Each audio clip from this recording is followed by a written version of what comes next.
Alrighty, we are live. Howdy, everybody. Welcome to another episode of Book Club. I think it's episode 7, I think. Yeah. Odd numbers are music, even numbers are movies. Today we're back on music with 3 lovely guests, all musicians, all freaking legends amongst... We're legends amongst men. I don't know. But yeah, 4 awesome albums we're going to talk about today. Let's first introduce the guests. First, we got Jim Sjoblom. I'm close. It was close, right? I've been saying that like for a week now. I'm like, you absolutely nailed it, man. How you doing, bud? I'm doing all right. How you doing, sir? Good. Good to have you on the channel. I haven't. Last time we talked was on Reality Based with Ryan Radger. Yes. Heck yeah, Yep. that was a good time. Speaking of Reality Based, the other person I spoke with on that was Mr. Dempsey. How you doing, buddy?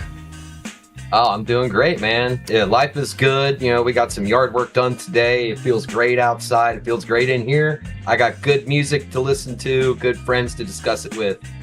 Heck yeah. Freaking awesome. And last but not least, we got Adam from Guitar Stuff Studios, fellow DSP detractor. Fellow DSP detractor, absolutely. Yeah, thanks for having me on, man. I think we've crossed paths kind of via one of Ryan's streams before, but I don't think we've actually been on together at the same time. So right, yeah, this is the amount of people that Ryan's brought together is just absolutely amazing. Yeah, hey, yeah. More kidding, man. Yeah, more kidding. And it's kind of funny too, because I think I got 2 different messages like in the same week saying, "Hey, you should go on this Guitar Stuff Studios show," and one was from Kenzo, UK. I don't know if you're familiar with Kenzo. Kenzo's a good buddy. Yeah. Kenzo's awesome. And then Jim over here I think messaged me, or Dempsey, one of you guys was like, "Hey, you should go on this." Oh yeah. Go on this. Well, this Saturday I've got Dempsey and Zombie Main on, so I'll speak to you about like the week after or something and see when you're available for a Saturday night hangout on Guitar Stuff Studio. For sure, I'm looking forward to it. Yes, Always a good time. Always. Alrighty, we have, just like in typical fashion, book club, everybody chooses an album, and then we all listen to it all week. Everyone in the chat and Discord is all welcome to listen along while we talk about it. And let's introduce what the albums are. Hold on one second. I am too slow at this. I should be ready. I'm not ready. No, you're all right. Okay. I've just seen myself on YouTube. I look like fucking Satan. It's so red. That's a good thing. No, I'm just... All right. And you guys should be seeing another screen pop up with the albums right there. One of them being Rainbow, or Rising by Rainbow. And that's chosen by Adam. Andy, sorry. Adam. I said Adam. I know. My bad. I'm not black. Andy, I apologize. I'm so sorry. I said that like 3 times already. Oh, Andy. don't worry about it. This English accent. Yeah. That's probably why I got confused. Plus, I'm illiterate, so when I read Andy, I said Adam in my brain for some reason. But no, yes. And then this one is Porcupine Tree, Deadwing by Porcupine Tree, which was my choice. Very interesting band. I was unaware of them. Okay, I'm kind of happy to pull that one out. I like to pull out albums and bands that like aren't necessarily in the front of right, like on the radio or whatever. You're telling me you just like to whip it out? Yes. And then a legendary album, Pantera Cowboys from Hell, chosen by Mr. Dempsey. I was very happy to listen to this one again. It has been a long time. Yes. And last but not least, Joe Satriani, Flying in a Blue Dream. I have not heard this one, but I am a fellow guitarist, so I should be listening to all this. So I hadn't listened to this for a good 20 years, and I thought I better have a listen, and I put it on, and honestly, it was like going back in time. It was like it's crazy. Right on. Well, let's start with this one then. Let's start off with Joe Satriani. Like I said, this was my first listen of this album, and the only Joe Satriani album I was saying backstage that I've really listened to was the album that came out around the time I started playing guitar, which was very early 2000, and the album that came out was Strange Beautiful Music, and that was really the only Satriani album that I like listened to back to front a lot, and I kind of kicked myself not going back in catalogs or even keeping up with it, but I pretty much just that one and done for me. I don't know. Oh, I think it was also like shortly after the G3 thing came out, so I started just like, oh shit, Yngwie Malmsteen and Steve Vai, and just started kind of going all over the place. And was more when it came to artists like this, I'm more of a visual person. Like I want to see them play guitar, so like concerts of them are more appealing than just sitting and listening to an album. So it's probably where my brain processed it. But no, freaking legendary guitarist here. Yeah, man, it's hard to get a better studio guitarist than this guy. Now, like I said, I've never seen him live, but his studio performance is darn near second to none. Crazy. Well, I mean, you can just put up a G3 video on YouTube and you can see how he sounds and plays live. I would argue that he's just as good live as he is in the studio. I mean, that's why the who's who of guitar players went to him to learn, Eddie Van Halen, Steve Vai was his student. So, I mean, you're looking at the guys that everybody else looks up to, he taught those guys. Right.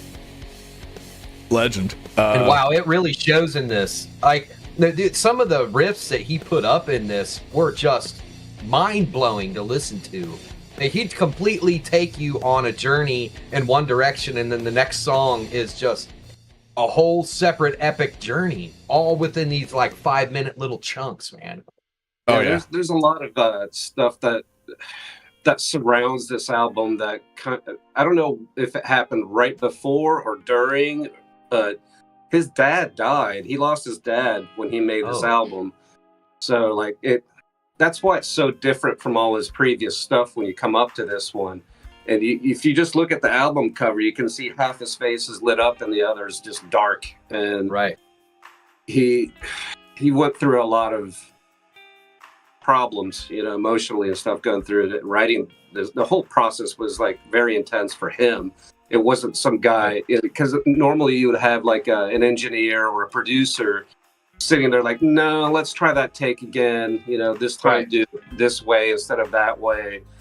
But nobody is as hard on Joe as Joe is. Right. And on this one, it was like super critical. So the fact that the things he created on this album is just absurd in a lot of ways, but you got to put yourself in, this is 1989 when he did this, or probably, years leading up to that too. I'm sure it didn't all get done in 1 year, but it was put out in 89. And for that time, there was nothing that sounded like that. Nothing even close that sounded. And it's not like the whole, like you said, it's like a roller coaster of crazy on here, because you can go from like headless when it sounds like, oh, dude, headless. Somebody's smoking 2 of these cigarettes in one room, and like, hey, and then the next song I was like, okay, let's calm down for a bit. It just up and down it goes. But so back to like the sound of it all. I thought for the years and years, I always thought like, okay, he plays Marshall, he plays the same cabinet that I used, the 1960 B cab and all that stuff. And I even looked at his pedal board, and that, like, yeah, that makes sense. That's what he was using when I saw him live. and not much has changed over the years. But here's something I found out doing research this week that I didn't know. He used to record all the solo stuff on the album. He used a Rockman, what is it, X100, a Rockman X100 headphone amp. It's not like a guitar amp. It's like this big. It clips onto your belt. You plug your guitar into it and put headphones on. Somehow he ended up using that to record all his leads in the studio, which just blows my freaking mind. Yeah, that's impressive.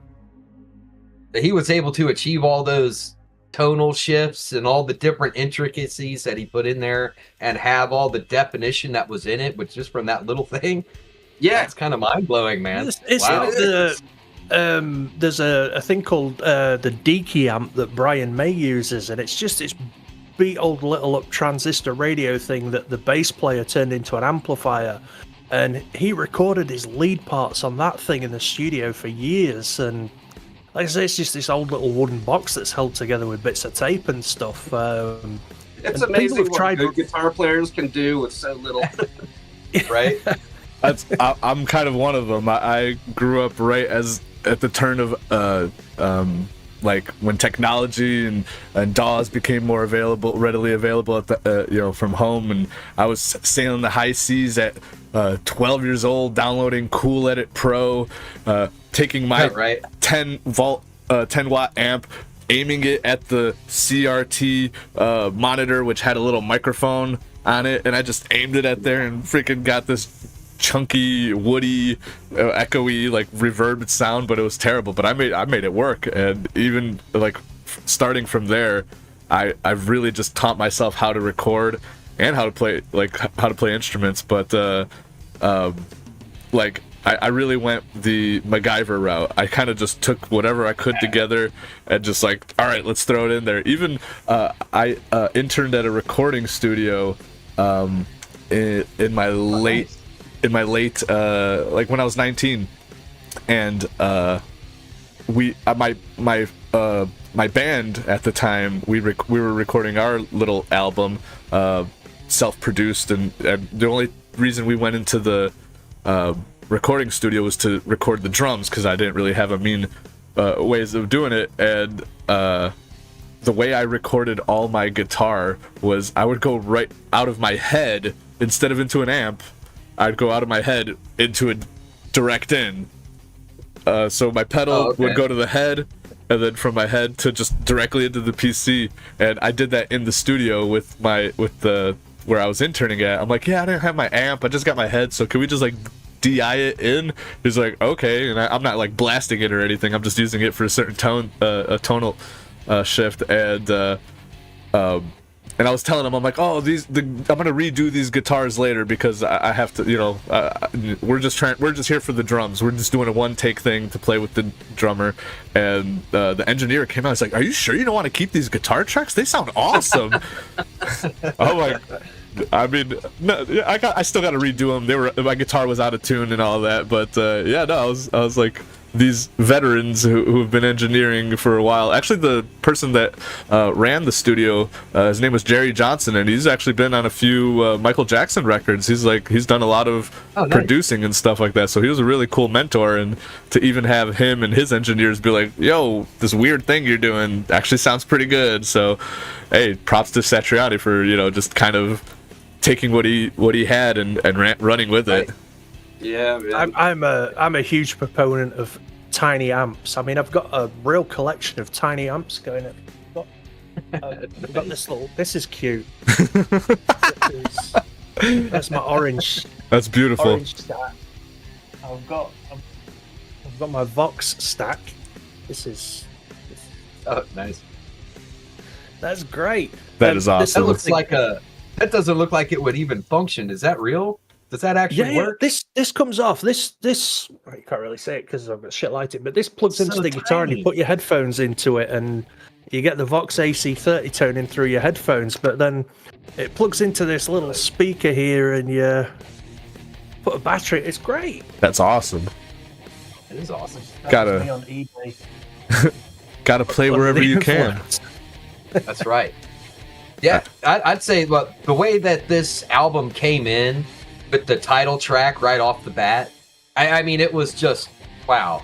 This was exactly what I expected from the whole album, was this quintessential, like, Joe Satriani shredding with the soulfulness behind it and the driving drums. And did you know that speaking of the intro song, which is the album title, the feedback that you're hearing, that he's just kind of playing with for what, like almost a whole minute.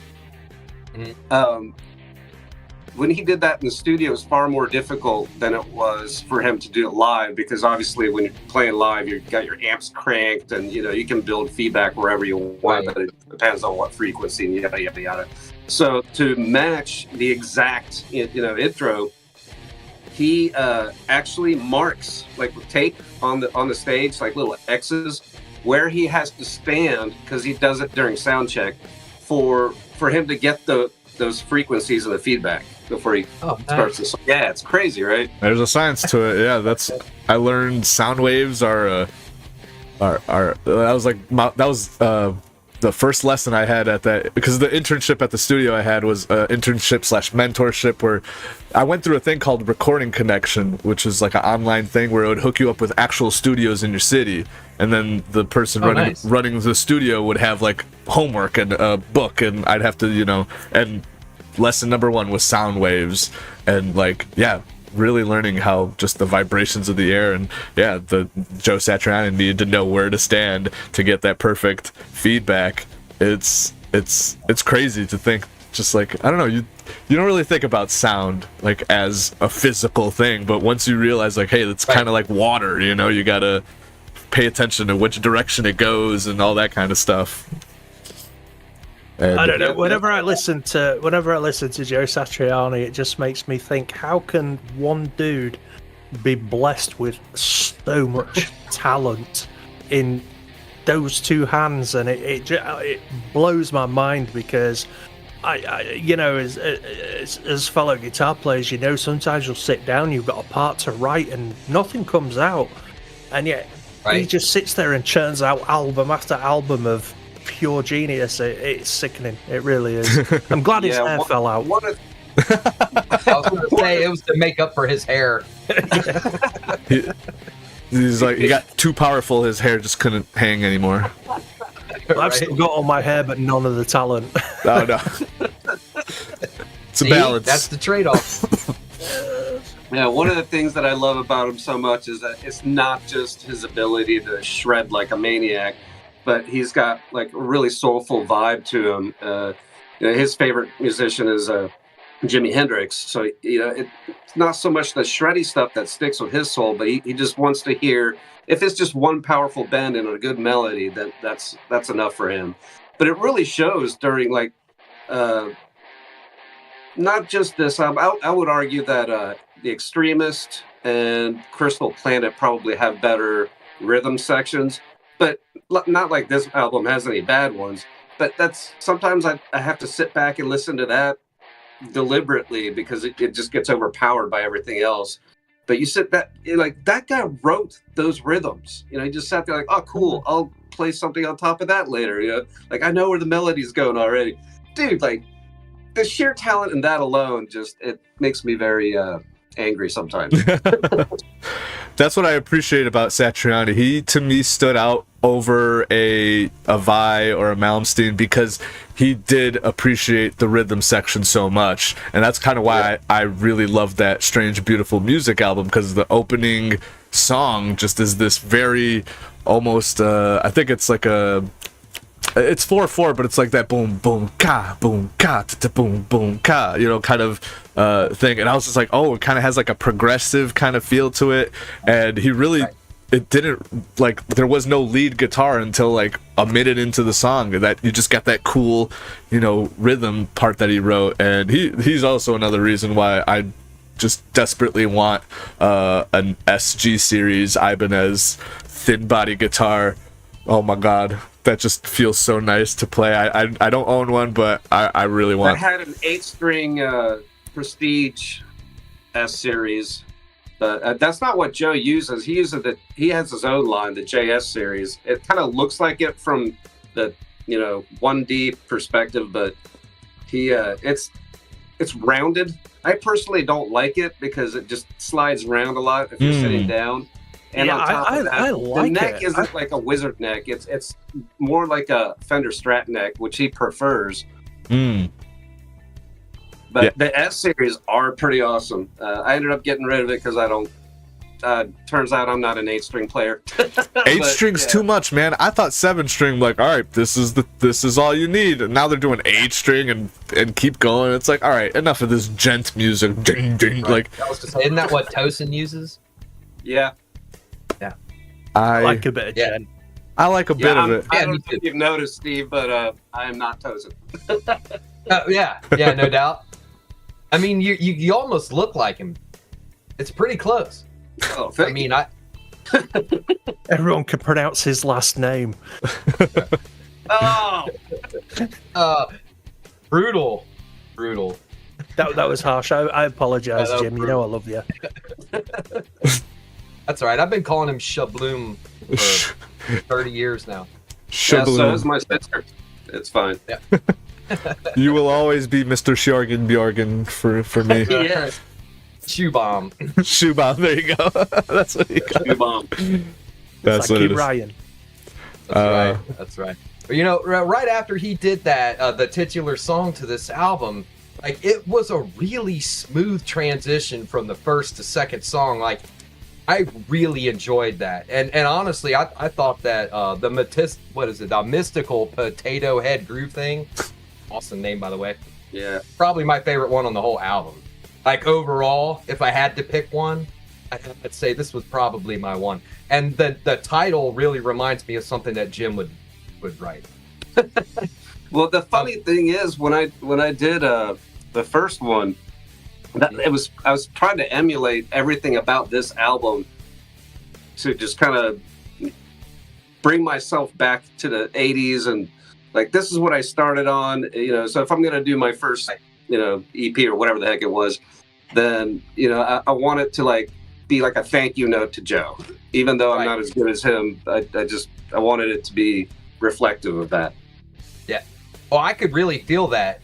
This song, and it's weird because I had been listening to you play for so long, and I had never heard this before. So I spent the whole time comparing this album to your playing, and I can see where you picked up influence from it over the years, and not just the stuff from Kvetch, but just some of the stuff I've heard off the show. Yeah. Yeah, I can totally hear it now, and wow, like, it's just the amount of emotion.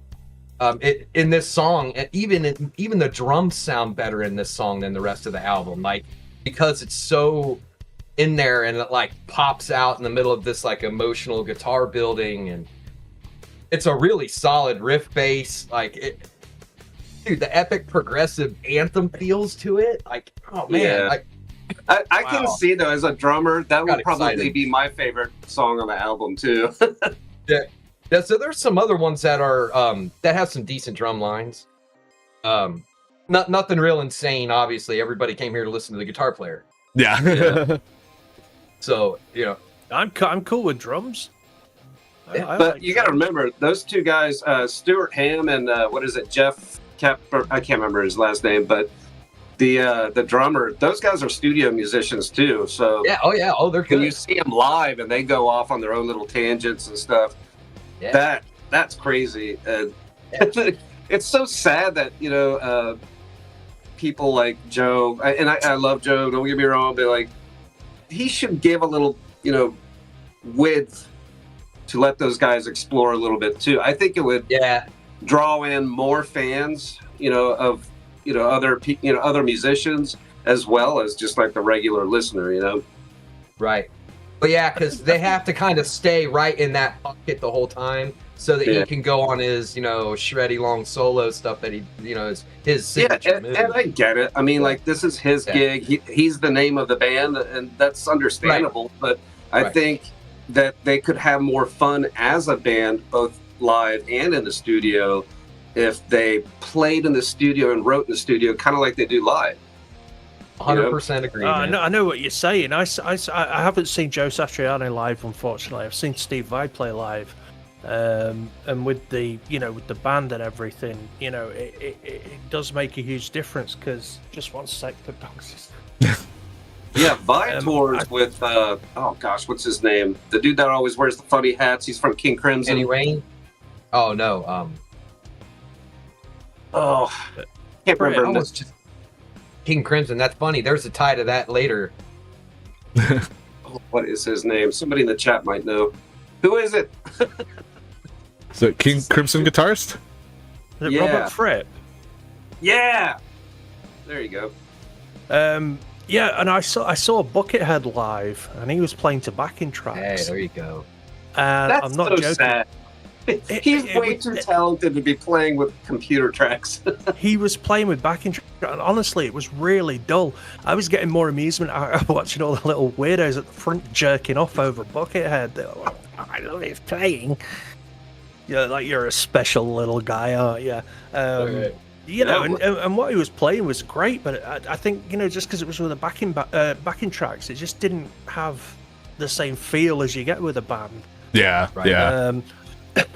And I've always said this about even playing live or watching live. You get that extra thump from it, and when the musicians are really into it, it really makes a difference. And there's a reason why you have a sound check before a gig. And man, what if it'd just be embarrassing for me. Like the background stuff is still playing and I break a string, I gotta go change guitars real quick or something like that. Stuff is just hold on, let me hit pause.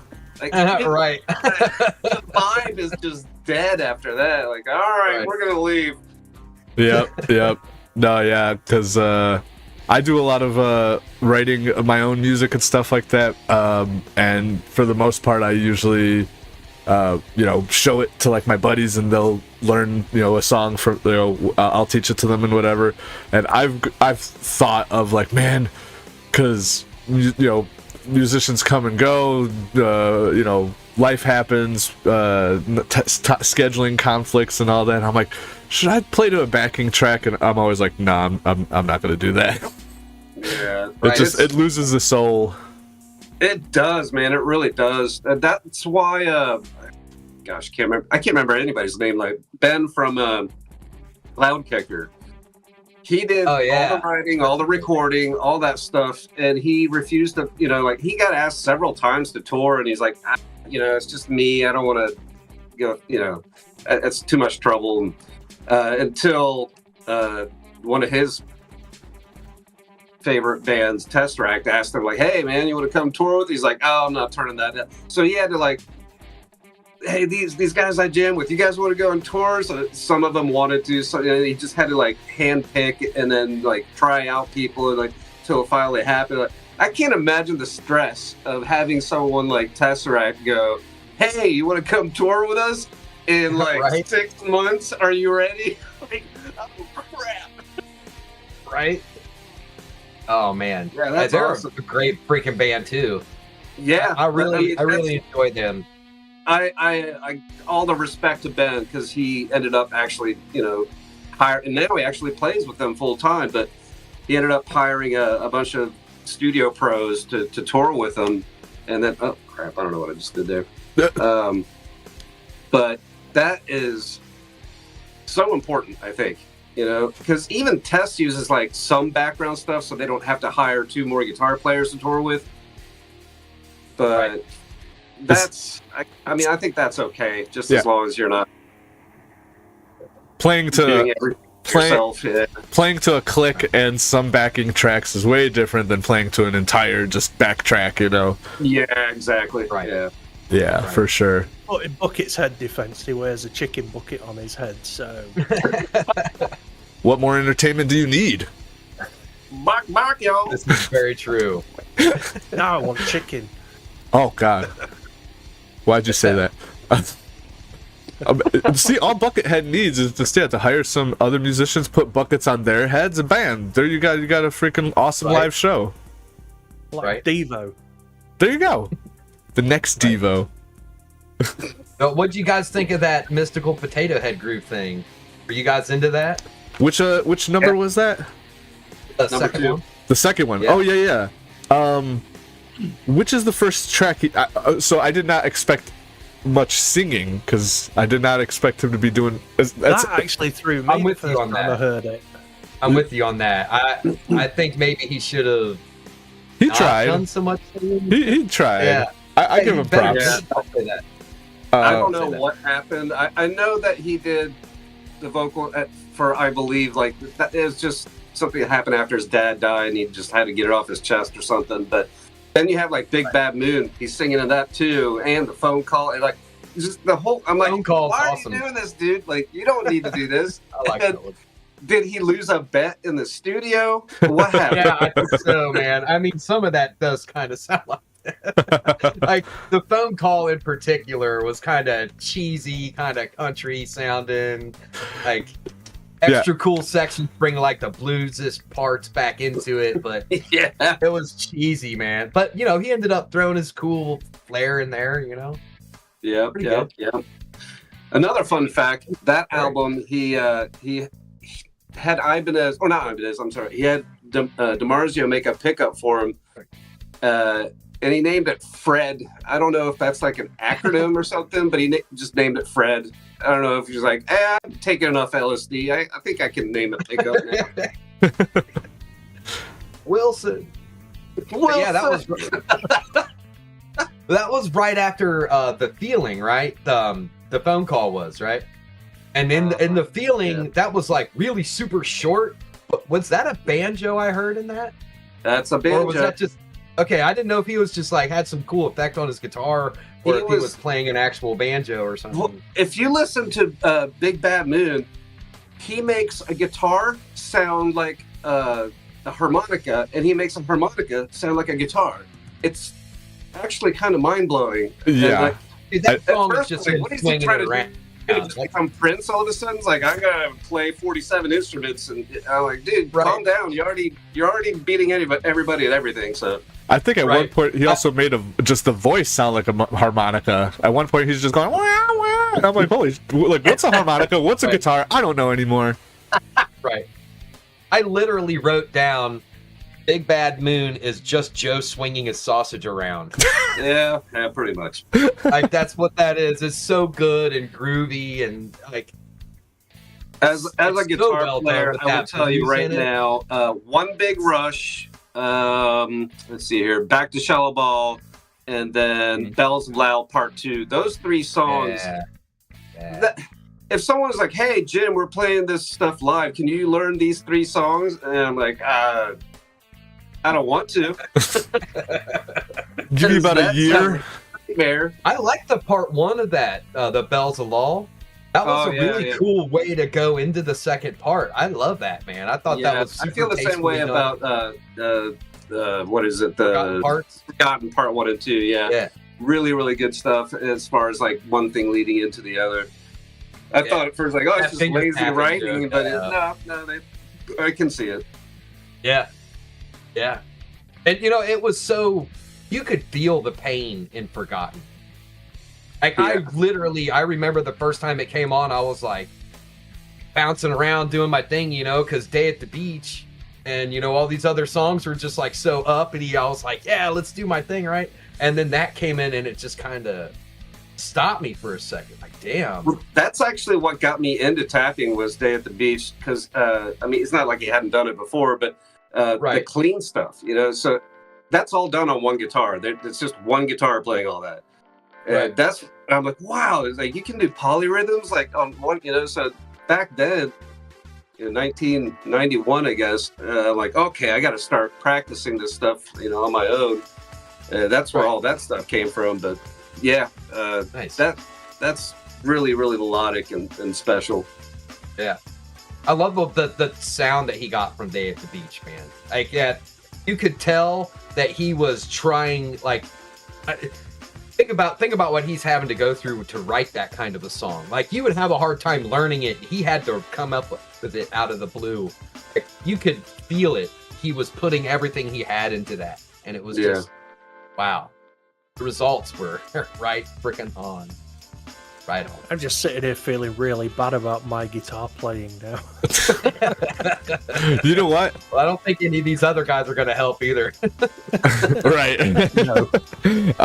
I will say, listening to just a good old fashioned dude shredding on a guitar, it's nice because in the age of Instagram guitarists and post polyphia, fucking everybody wants to sound like that guitarist. I'm tired of hearing all that. I'm like, oh, just good old fashioned rhythm. This was also very bluesy driven album, and I was just like, hell yeah, I'm all for it. That's the real difference, because I mean, I can put on a Joe Satriani playlist or Paul Gilbert or Steve Vai on Spotify, while I'm doing my chores, and I can listen to it. And I tried the same thing recently with Polyphia, because I'd heard the For the Love of God thing they did with Steve Vai. Was that track? No, it wasn't. No. I didn't even share that song with them. Yeah, no, that was so Uncanny Valley. Like, this does not feel. No. This doesn't feel right. I thought, I'll give Polyphia a go, and whacked it on Spotify. I had my headphones on, and after about 5 minutes, I was like, "What is this shit?" Yeah. And I had to take it off. It's just, I mean, it's technical, and I really appreciate it and everything, but to listen to, for it to give you a vibe or put you in a mood, it doesn't come close to anything like, Joe Satriani or, I'm a bigger Steve Vai fan than a Satriani fan, sorry. But yeah, I mean, these guys, they kind of did it right. That's just in my humble opinion. I agree, because today's guitarist, especially like the people trying to sound like Polyphia, that's just ADHD guitar. It's like it's too much all over the place all at once. Like, even a crazy person like Yngwie Malmsteen, who's just like insane, there's at least some semblance to that madness. I feel like with Polyphia, it's just, and these new guitarists who are just like, especially like this new age of Instagram gent guitarists who over produce and probably can't even play what they're playing really live. They're faking it, but it's just like why? I'm not even grooving to that anymore. It used to make me want to bob my head. Now I'm just getting mad. And I'm like, you can't tap your foot to it or nod your head. Man, to use it in a song. There you go. It sounds just like that. But look, I'm pretty sure I'm the youngest one here, and I'm starting to feel old watching these fucking videos. Like I don't know. I'm like, I feel like, oh, this isn't music, Right. Like Get off my lawn! Right. You know how you guys are describing this right now with your guitars? It's how I feel about people like Terry Bozzio, right? Like, what is this guy doing? Okay, yeah, you can do that, but why? Right? Yeah, What's the point of that?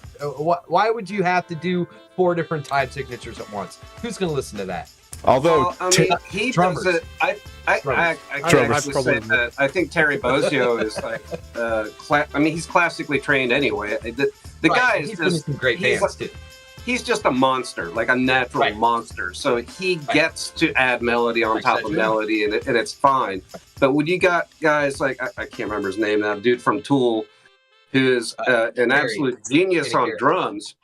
But I don't think there's like much melody going on there. I used to love Tool. I used to love them a lot. And then like kind of like Metallica, it's just going downhill now. And I'm not saying the talent is going downhill. It's just not my cup of tea anymore. It's kind of like Polyphia. Right. It's like, I know they're talented, but it still sounds like garbage. I get this argument all the time on social media, and I'll say, I didn't enjoy that. I appreciated it, but I didn't enjoy it. And they're like, oh, you don't know what you're talking about. I'm like, I fucking do. I've been doing this for over 40 years now, man. And, just because I don't enjoy it doesn't mean that I can't appreciate it. And it's like you were saying with Tool, Polyphia, all these internet guys, it's I really do appreciate it and I enjoy watching it, but to listen to it in the car or have it on in your cans while you're doing the washing up or something, it just doesn't work. Right. For me, Tool, I actually do love Tool a lot, and the progressiveness I can see kind of throwing people off. You kind of have to what I do is I smoke a lot of weed and I find the rhythm that way. Right.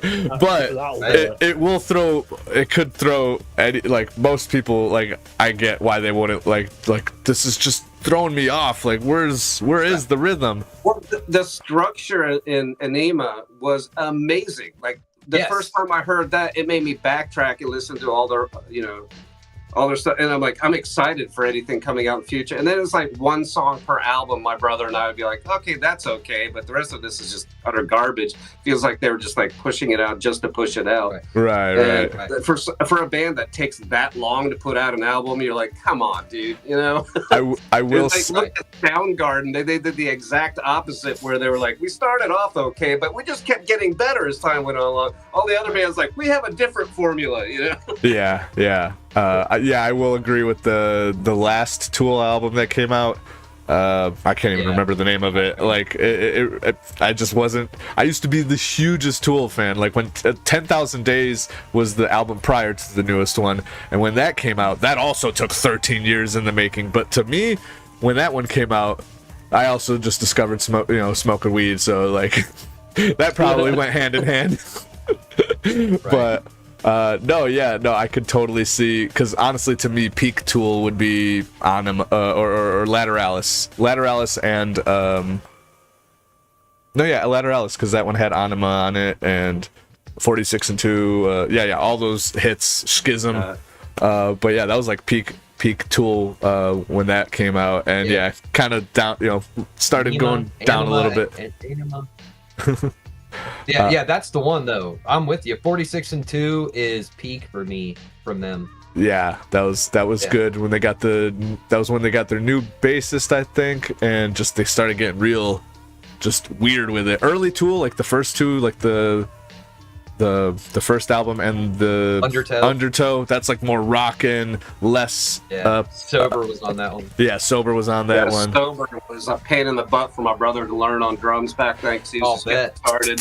He was so mad at me for learning that, and for me it was easy because the guitars on that are super simple. Oh yeah. But then when Anima came out, and I had to learn every song on that album because I loved it so much, and back then, like when I loved something, I had to learn to play it.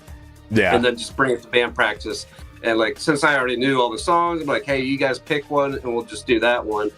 And of course they, it's like, no, we don't want to play any of those. I'm like, what? Right. All those songs. Okay. All right. You guys are. But to be fair, you were still playing stuff like Sepultura. So, Well, at that time, I think we were kind of, it was just whatever everybody else agreed on was kind of the thing. It was a complete, total destructive democracy in that band. So, and Carl always had to let us sing. Product of influences. He's the drummer. So, but yeah, we'd play Sepultura covers, we'd play Slipknot covers, we'd play System of a Down covers, whatever, like kind of we could meet in the middle on, But I really wanted to do what's the name of the second song on Anima? Crap. Lateral or no? Oh yeah, Anima and Lateralis. Those are two separate albums. I'm tweaking. Yeah. The second one on that one was.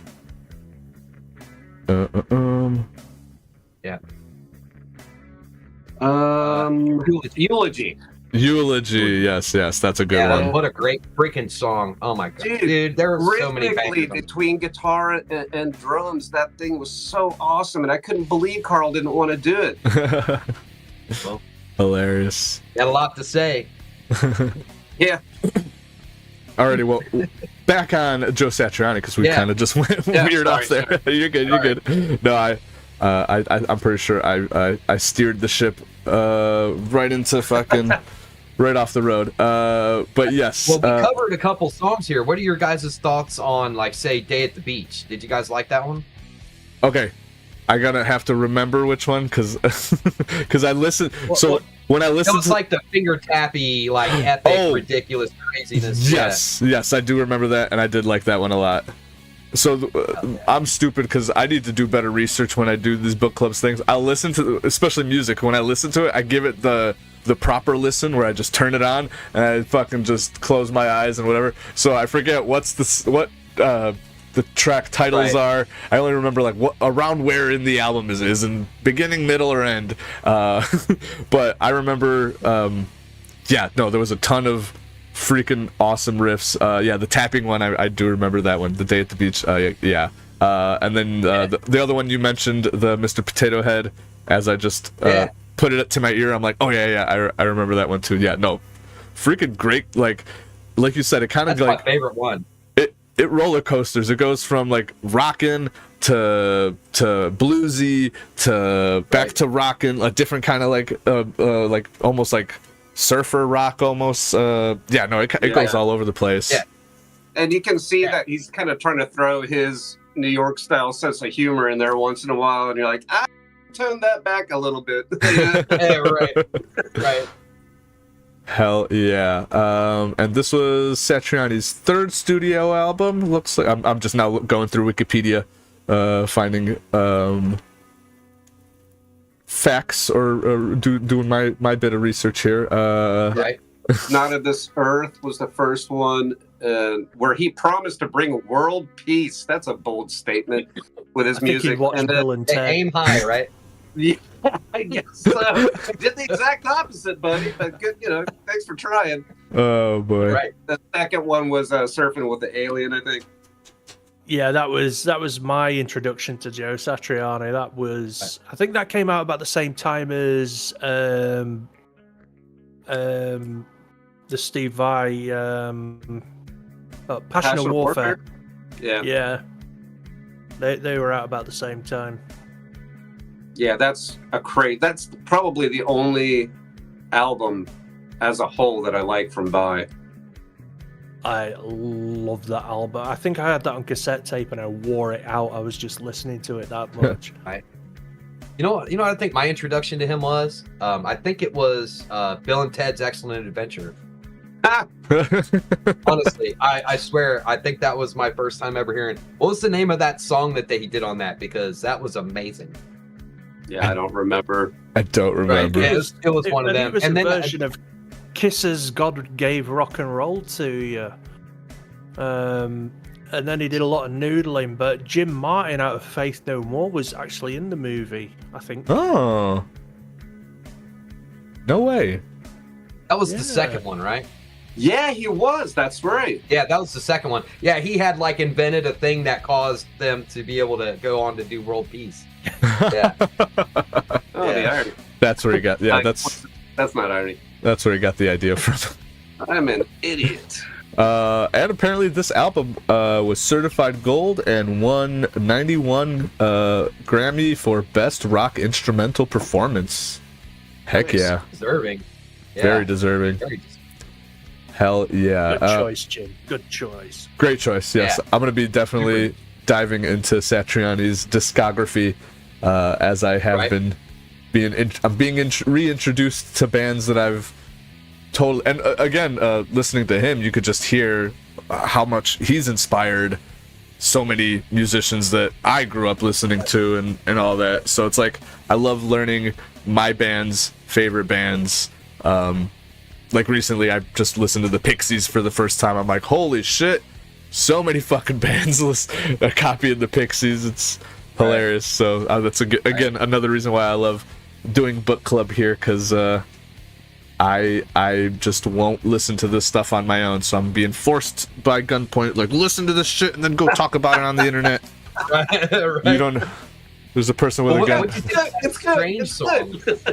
Right? What do you think of that Strange song? It was very 70s, like very bold vocal decisions were made on that song. Yeah. Again, I'm not sure that I think he lost a bet somewhere along the line. Yeah, that's like a metal prawn song, you know. I mean, the guitar work in it is impressive, like super impressive. And then he had to like, hey, I'm gonna add my voice to it, I guess. Like, oh. Hey, you know what? I can't say anything bad about his singing because he sings better than me. So. By like me too. Look, I would never put, other than the thing that I did where I augmented my voice to make it sound funny, and what was it, Sobriety and Isolation. Yeah, that's a great But song. other than that, you'll never hear my voice ever in a song. Right. I attempt to sing in my music because I don't give a fuck. I'm like, if I could do it with a guitar, I could mimic that with my voice. Let's make it happen. But no, Right. Satriani, to be fair, I know we're shitting on his singing, but to be fair, it is better than like half the people on the internet right now. Yeah. Oh, true. And think about the time, man. Everybody in that space with electric guitars, it was what, like Motley Crue and Guns N' Roses. Oh yeah. So him to be out there trying to sing amongst those titans of the time, man, gotta give him props. Yeah, he's up like stone cold sober, going like, Holy okay, crap. I guess I'll give it a shot. Like these people are on crack, cocaine, alcohol. Like they're Right. shooting up every night before a show. That he's like, they're doing Right. what? Hey, even Pantera was a hair band back when this album came out. That's right. Yeah. Yeah, because in 1990 is when they switched over. Yeah, Cowboys from Hell came out in 1990. I did my research. Yep. I mean, even Cowboys from Hell sounds a little hair metal in there. Oh, yeah. It's Vocally wise, yeah. well, we'll get to that in a second. Let's do last thoughts on this one. Any closing statements on this album? I got one real fast. And it has to do with the very last song, Into the Light. Uh-huh. That was a really, really great way to wind the album down and to just bring everything together. It's very mellow, very beautiful, bright, hopeful, like closure and everything. And he did it all with the guitar. Like, what the hell? How's this dude making me feel like this? I agree. Awesome. I do. I always say this when I listen to albums, that when an album starts getting strong towards the tail end and then just sets it down, just like lands the planes ever so gently and nicely, I'm like, I love when an album does that. Like, just take me on this ride, and then at the end start getting really good, and then just land the plane nice, and I'm like, ah. And then it always makes you feel like, is there another song? Is that the last one? That's the last one? Damn. You guys are taking the words right out of my mouth, because I was about to say the intro, outro, perfect, coming in and then leaving, and then all the madness in between. It's just like, dude, I feel like I just lived a life through a guitar point of view or something, Right.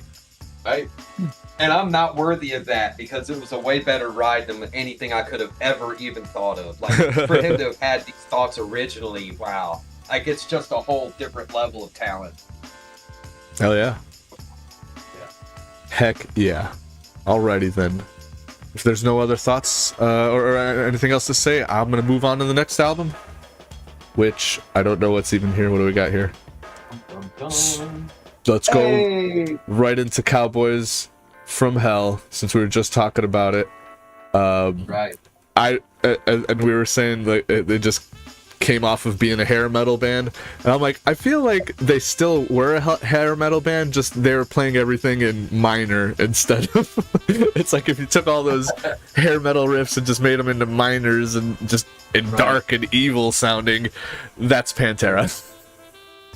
Yeah, I think it was about that. Sorry, no, I was going to say this is. I mean, I was about 18, 19 when this came out. That's how old I am. I was can kind of too. remember. And kind of remember like a lot of the hair metal bands. I mean, like Guns N' Roses used to be a hair metal band. And they'd gone for a bit of a darker, heavier kind of thing. And obviously, Pantera, they kind of had the finger on the pulse, and they knew which way the wind was blowing. And obviously they moved with the times, and I think the band that they morphed into was, I think that had always just been bubbling down underneath, but the hair metal thing, it was a great way of getting chicks, I'm not gonna lie. That is why I did it. It was wow. But yeah, to come out with some, I mean, this was pretty heavy stuff for the time as well. It wasn't thrash, but it was on the borderline with a lot of stuff that the thrash bands were putting out. So I don't know. I think it was ahead of its it was the time. next step, because we went from hard rock into like heavy metal, and heavy metal into thrash, and then it turned into like this free for all where everyone was like, "What do we do now?" And we had bands like Pantera stepping up and going, "This is what's happening now." Right. And they really did. And I honestly think that they had some type of beef with Metallica, because at almost every concert I was at of theirs, and I went to a lot of them, they were always talking smack about Metallica up on stage. They were talking smack about everybody, even the people they were touring with. They were high on drugs and drunk as hell the entire time they were touring. I'm sure they don't even remember half the stuff they were talking about. Right. But, I have a theory about this, too, about their first couple albums. You can actually track Phil Anselmo's drug usage throughout the albums. Like, he went from a hair metal band and started drinking a ton of alcohol, and this album happened. Yeah. And then he started smoking a lot of pot, and then with the alcohol, and that's when Vulgar Display of Power happened. And then he started doing, like, basically everything except shooting up, and that's how Far Beyond Driven happened. No, he was shooting up on Far Beyond. But no, he said, "I've done it all but tap the vein." He literally says that in one of his songs on that album. Well, and then the next album, Great Southern Trendkill, was on it. Like, yeah, but he was snorting heroin on Far Beyond. Right. Right. He was doing everything except actually doing the vein. And then in the next album, he did it all and just said, "Screw it." And then it was all crazy from the Southern Trendkill. Yeah, I remember reading in magazines back then because no internet. That at the end of every tour, they all had to go to rehab so they didn't die from not doing the amount of drinking and stuff that they were doing every single day on tour. That's insane. That's just that's insane. It's like that's like almost every band around that era's MO. Like, oh, you want to be a huge band, a huge rock band? Yeah, you better have some drug or alcohol abuse in you. I hope you like crack cocaine. Right. The 80s was a hell of a time, man. And these guys were just coming off of that time. If you, Jesus.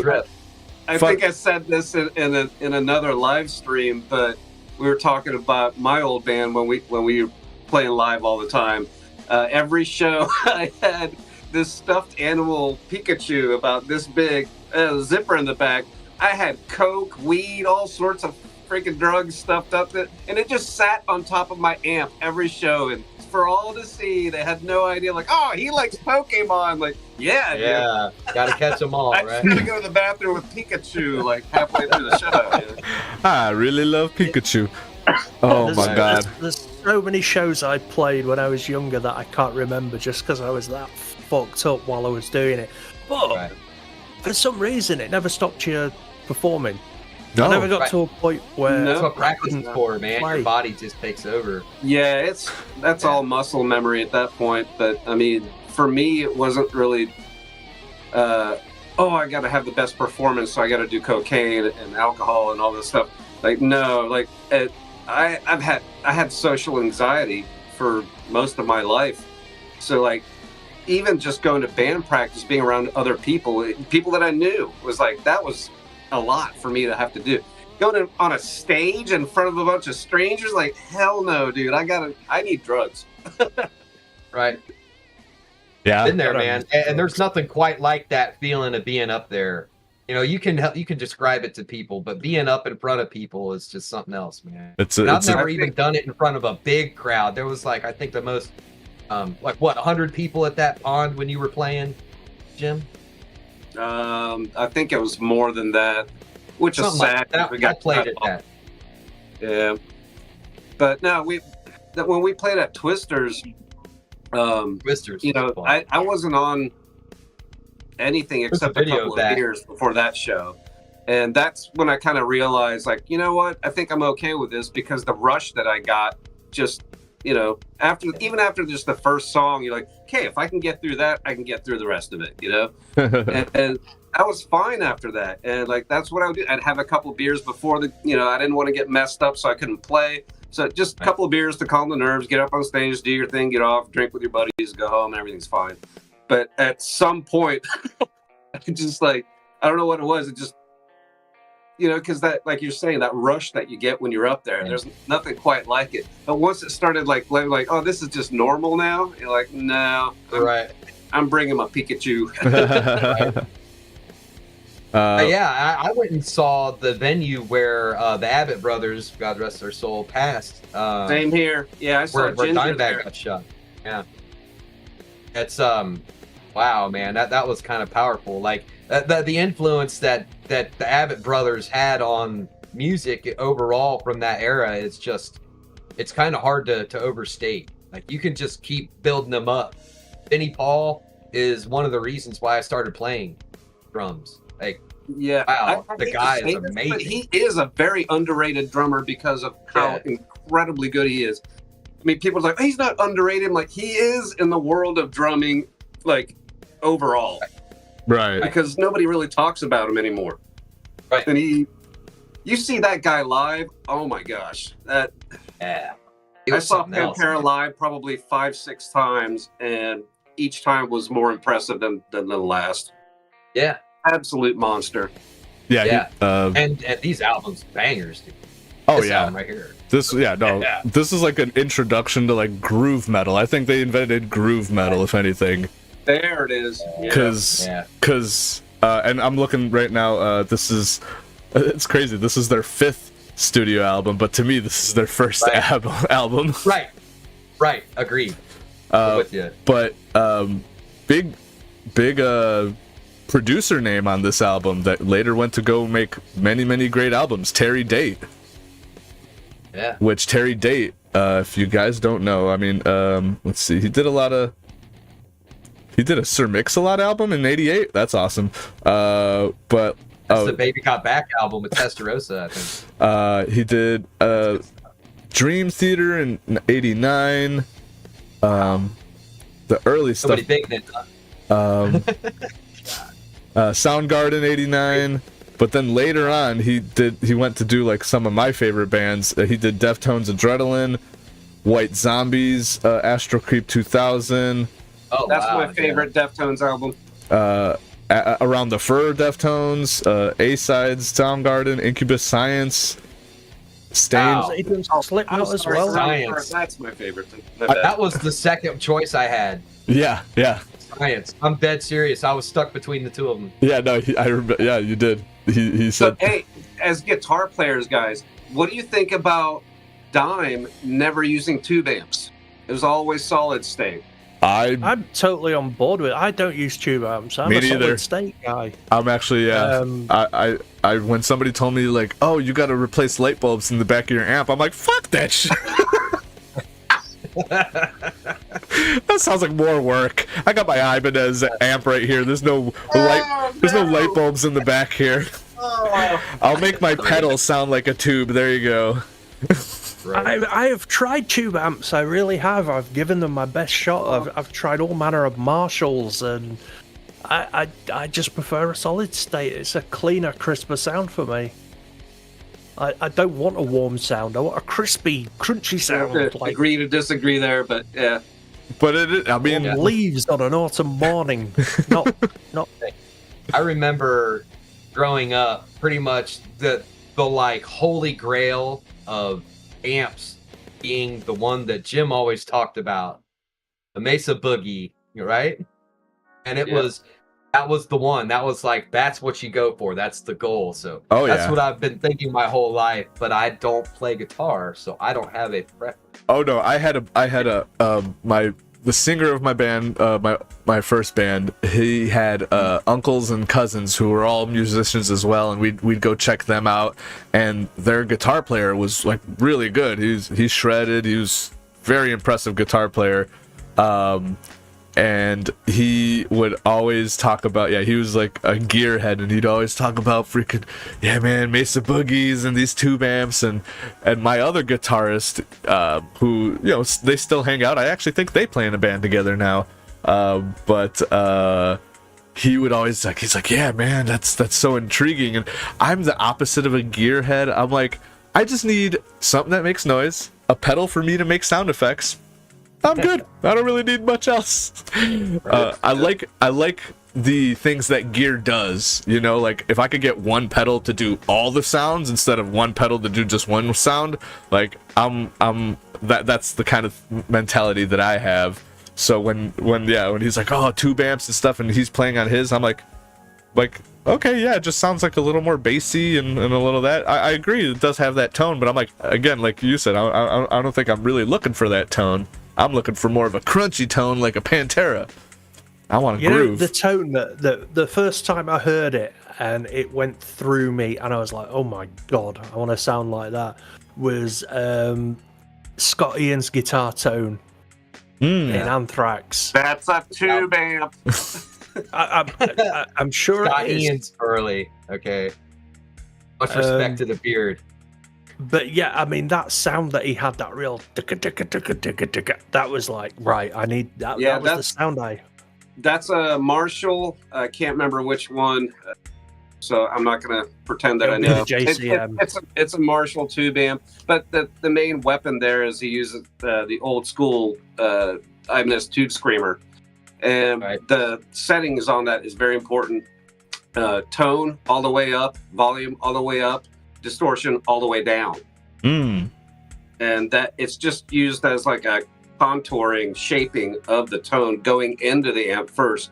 So you actually tightening up the low end, and you can add a little bit of mid-range on the actual amp, and man, does that scream. That's essentially what I use on my Mesa. But and I've messed around. I have a knockoff tube screamer Behringer version, which is fine.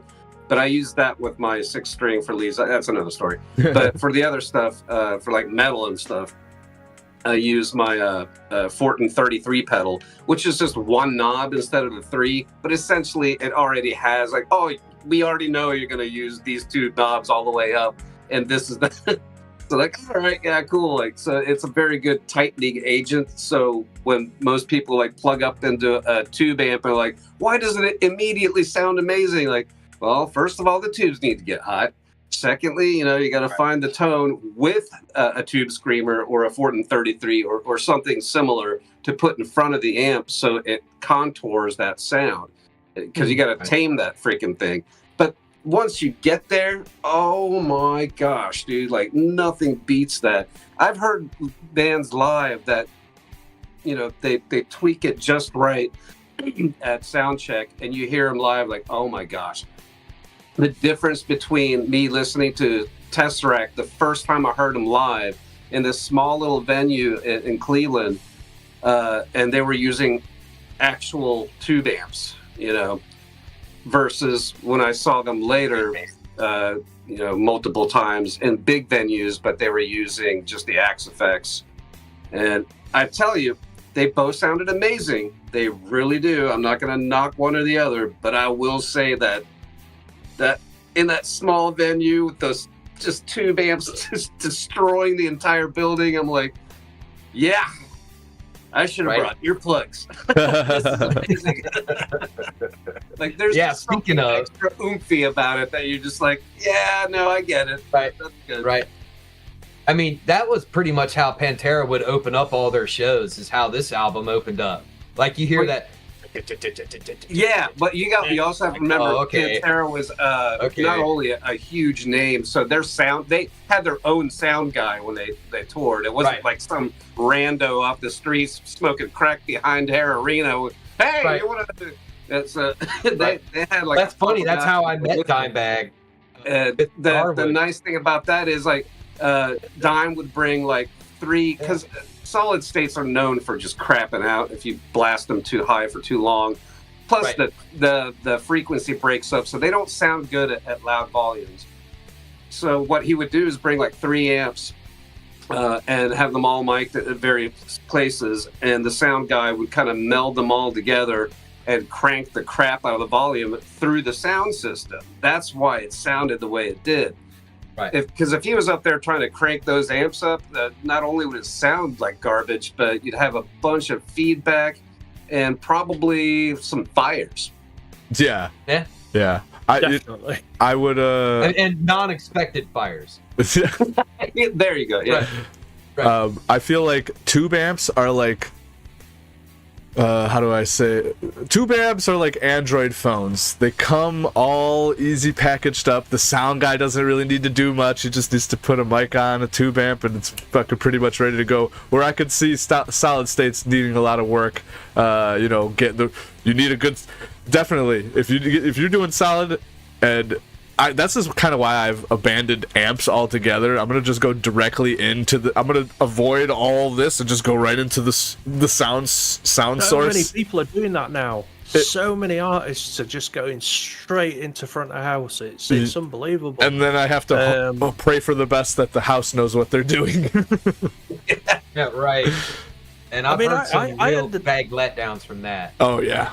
I ended up struggling really bad to get any sounds I liked, and what I ended up doing was just finding a nice amp with a really good, crisp, dry, clean signal, and then just using effects to, give me the sound that I wanted, and that way, it was consistent. I could get the same sound every time.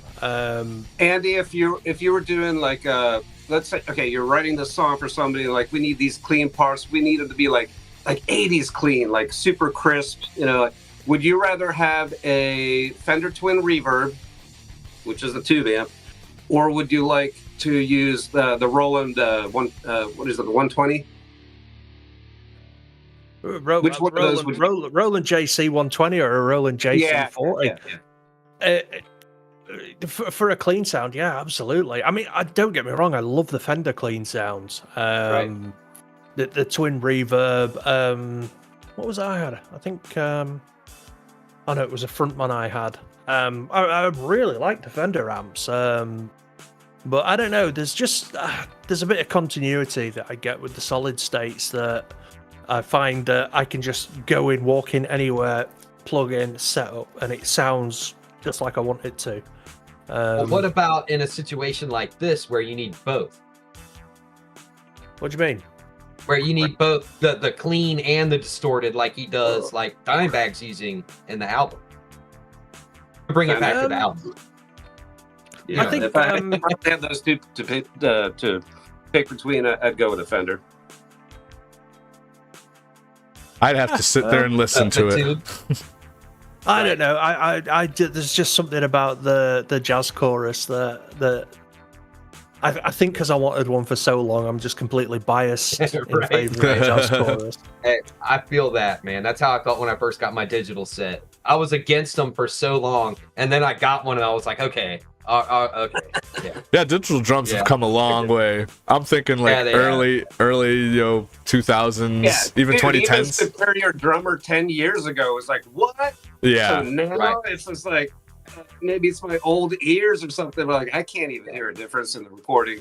No, absolutely. Yeah. No, even if you think about how many electronic drums were on the Def Leppard albums like Pyromania and Hysteria. Yeah, those little like hexagon ones. Yeah. Yeah, his little one arm that he's flapping around. Yeah, and he had all those pedals. Right. Yeah, I mean, that's amazing if you think about it. Yeah, many props to that man. It's hard enough to play drums with 4 appendages. So gear aside, can we start talking about the songs on this album? Yeah, dude. Yeah. Okay, so it opens going up off on more tangents than my streams. No, yeah, that's what I love about it. But yeah, no, opens up with Cowboys from Hell. Cowboys. Which everybody knows Cowboys from Hell. Let's move on to Primal Concrete Sledge, which freaking awesome. No, yeah, I mean, it just goes on and on. Heresy, Psycho Holiday, very driving. Right, do the double kick. Oh man, yeah, wow, dude, he so tastefully does it in almost every song except for that Primal Concrete Sledge, where he kind of sounds like he's playing a freaking motorcycle engine. Yeah, it's like it's so driving and mechanical, like just. Yeah, that's so we good. have so much going on this album, from like just like Psycho Holiday. Okay, that's like I think that's where Meshuggah got bleed from. Like that. Yeah, I can see that actually. Yeah, it's just such an amazing rhythm that Dimebag was like, all right, maybe I've had a little too much coke. Let's write a song. Right. But the whole album, you look at song from song, it's like how it's stacked. It goes from cool melody, and like this hardcore, like, well, we want to be different, and then they start bringing it back to like, all right, we want to add some melody into metal again. Then by the time you get down to The Sleep, which is my personal favorite song of Pantera of all time. Yeah. Now I you can get see to why. see like a side of them where like, oh, yeah, but he beats me, but look, he's really nice at times. Right. I was actually going back and forth with which was my favorite song on here, and I honestly felt like picking The Sleep was almost too obvious. Like it's such a good, well put together song. So I wanted to pick something besides that, which I ended up picking Psycho Holiday. I really super identify with the lyrics in that song, and the music and the words and the story of it all just goes together so well. Like, wow. And like you were saying before, it's groove. So like you're just into it the whole time. And by the time Psycho Holiday hits, man, you're just right in that pocket, right after the sledge. Just yep. Hell yeah. I struggled. It's those crazy high notes. I struggled to pick a favorite on this album because it's one of those albums that's just it's a banger. Every song's. Yeah. I think for me probably Domination. Yeah. It's kind of sat at that halfway point in the album when a lot of bands will start tailing off, and it's like, no, just a minute. Yeah. Here you go. Especially coming right off of Cemetery Gates, it's like, oh, here's some soft music, but then it gets heavy in that song as well. But then you're like, all right, what else? Even laughs at you. That song laughs at you. Brambles just said the solos on Sleep are some of my favorite of all time, and I gotta agree with him here. Like, you gotta think, this is 1990, not like anything recent. This is really soulful music in a metal song in 1990. Well, like back then, it was like, if it's not super fast, it's dirt, but like the rhythm section, there's like dun dun dun dun dun dun dun dun, and then he's like playing this really soulful, bending melodic stuff. And there's some small like modes and shredding in there too, but for the most part, he's just trying to hit your heartstrings, man. Right. And from a band like Pantera, you listen to that whole album, you're like, I'm having a heart attack, and then you like get to that song, you're like, oh my gosh, I love you guys. It's like, it's crazy the night and day that you go through. Right, yeah, because it's right after Message in Blood. Like, you just, that one is so like funky almost. That song, it has like a really like jumpy beat to it, and then you go into The Sleep, and it's so powerful. And honestly, I would kind of disagree with your assert earlier that metal didn't like slow, because it was almost like every metal album has that one song that's slow on it, like To Live Is to Die, or Orion, or Polaris. Yeah, you're right. Yeah, they're all there, but it's usually only one, and they had more than one on this album. Fade to Black. yeah, it's always there. There was usually just the one though, right? And in this, they weren't afraid to bring it back around again. It was so powerful, like the message, like, will we survive the sleep? And dun, dun, dun, oh dun, yeah. dun, dun. Oh wow. Yeah. Like, everybody, it's hard to describe that live. That was such a good experience. Right. And, wow. Scrambles brings up how Dime could play with such emotion, and when he matches Phil's vocals in Cemetery Gates. Yeah. Oh wow. That is the most 80s thing, but metal version, like hard, like heavy, like not just like matching it like a playfully. No, this is like scary. Agreed. Yeah, his falsetto range is just insane. Like almost opera singer level. Yeah. No, yeah. It's not like that now. He gotta talk like this. Yeah, and now. people think like, oh, it's just because it's in the studio. Like, dude, he did that live. I saw them, like I said, like between 5 to 8 times live, and Phil was always on point. Always on point. Yeah. But the one thing about live that I didn't enjoy as much is he did have a tendency to go like this to the crowd. And no offense to everybody, we all know you know the songs. You came to a Pantera show, right? I want to hear Phil say it. No offense. Like He's probably just needs a breather. But I get it. Right. Yeah. Yeah, that's true. But no, that jumping up with stage lights and everything. Yeah. People want to, people always talk about Pantera as the heavy band and his more guttural kind of, screaming and singing. But man, this guy's got some freaking pipes on him, man. Like, yeah, he does. For sure. So I people bring up like best vocalists in bands, and he's up there, man. He really is. And his writing ability is up there too. Not just his ability to sing it, but he forms the words that I remember from my childhood. Respect, walk. Yeah. Talking to me like this guy, he's no joke, and he actually did all the stuff that he's talking about too. Right. But so this album was a lot more imagery. What tours did you guys see? The first Pantera tour I saw them on was Far Beyond Driven. I think that was my first as well. My first show was Metallica Black Album. Yeah, no, I have not had the privilege to see Pantera live. Oh man, they were amazing. Yeah. I got to see them with Sepultura. Oh, sick.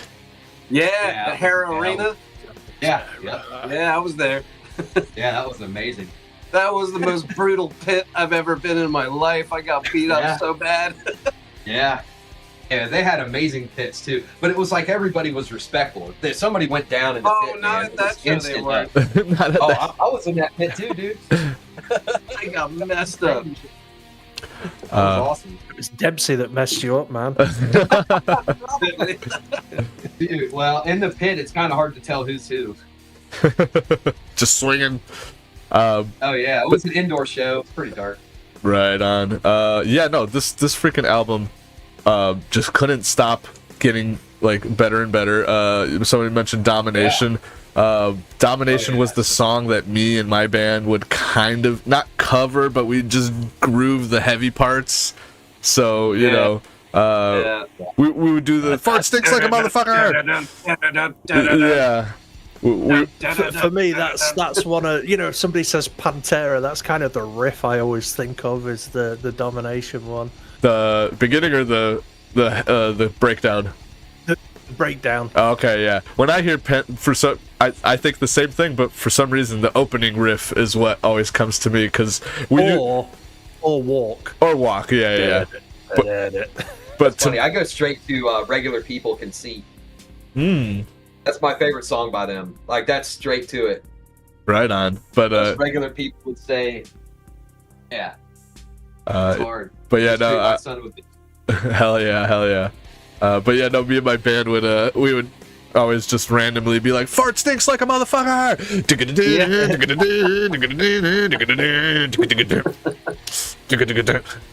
Fucking A. It was like I haven't heard this album in such a long time, like probably mid 2000s, back when I was learned about the high C's and taking all the music. I'm like, I'm gonna download everything I can and listen to it all. But there's even songs on here that I do not remember hearing. Like the one song that stood out to me that was I was like, I don't remember this at all, was Medicine Man. I don't know why. Dude, I was just looking at that. I don't know why that song stuck out to me, but I really love the Korn sounding guitar. Like it's like where Korn started, like that very just toned down with the freaking just tribal sounding drums, and then it gets heavy. Yeah. Oh man, I was like, I don't remember this. So there was a lot of surprises listening back to this one, because like I said, it has been too long since I listened to this. Like the obvious hits I've heard 1,000 times over and over, but the songs that you in between that you don't listen to enough, I was like, oh, there's some gems here. Yeah, like Shattered. Oh yeah, and those lyrics hit different now, don't they? Like, wow, he was telling the future, that guy. Remind me, what is he talking about in Shattered? Well, he's just talking about how everything is messed up, and the chorus goes, "This world is shattered," and he's talking about how everything's going to hell, and yeah. Oh yeah. That's right. We're doomed. We are doomed. Yeah, it hits different now than it did back in the early 90s. Things were just, it couldn't be any more different than things are now. I know, man. It's wild. It is wild, and yeah, like you said, that song hits even harder today than it did back then. Heresy, that's another one I keep forgetting to listen to, and it's so good, man. Hell yeah. Dude, yeah, and he keeps those vocals that he keeps doing, those falsetto notes. Holy crap, dude! Yeah, it'd be hard for me to find that note on a piano, let alone sing it. Right? No, for sure. It is. It's crazy how good of a singer Phil is. Like, again, everybody just thinks of Walk, that kind of just grunty kind of, almost like Metallica's. James, his they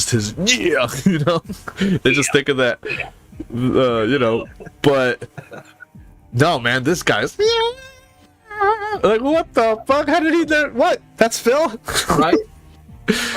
And he'll go through and hit those notes and then drag them all the way down like 3 octaves, and it's like, how did you do that? Yeah, no, for real. What? Such a between the talent. Between all 4 of these guys, even the bass player, man, nobody, like, he doesn't get enough love. The most underrated musician probably ever.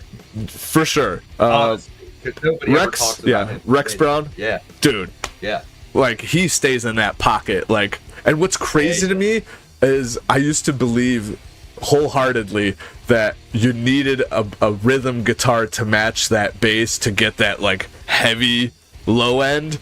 But nope, because Dimebag's doing high-end leads, and he's just down in the pocket, just, doing the, I'm like, there's no backup guitar doing, like, backing him up. It's just him, and I'm like, God damn, does that sound good? The only thing that makes me mad is these older, and I don't know if they did a remastering, but, like, God damn it, I want to hear more bass. Like, I need to hear more of that thud, that low end.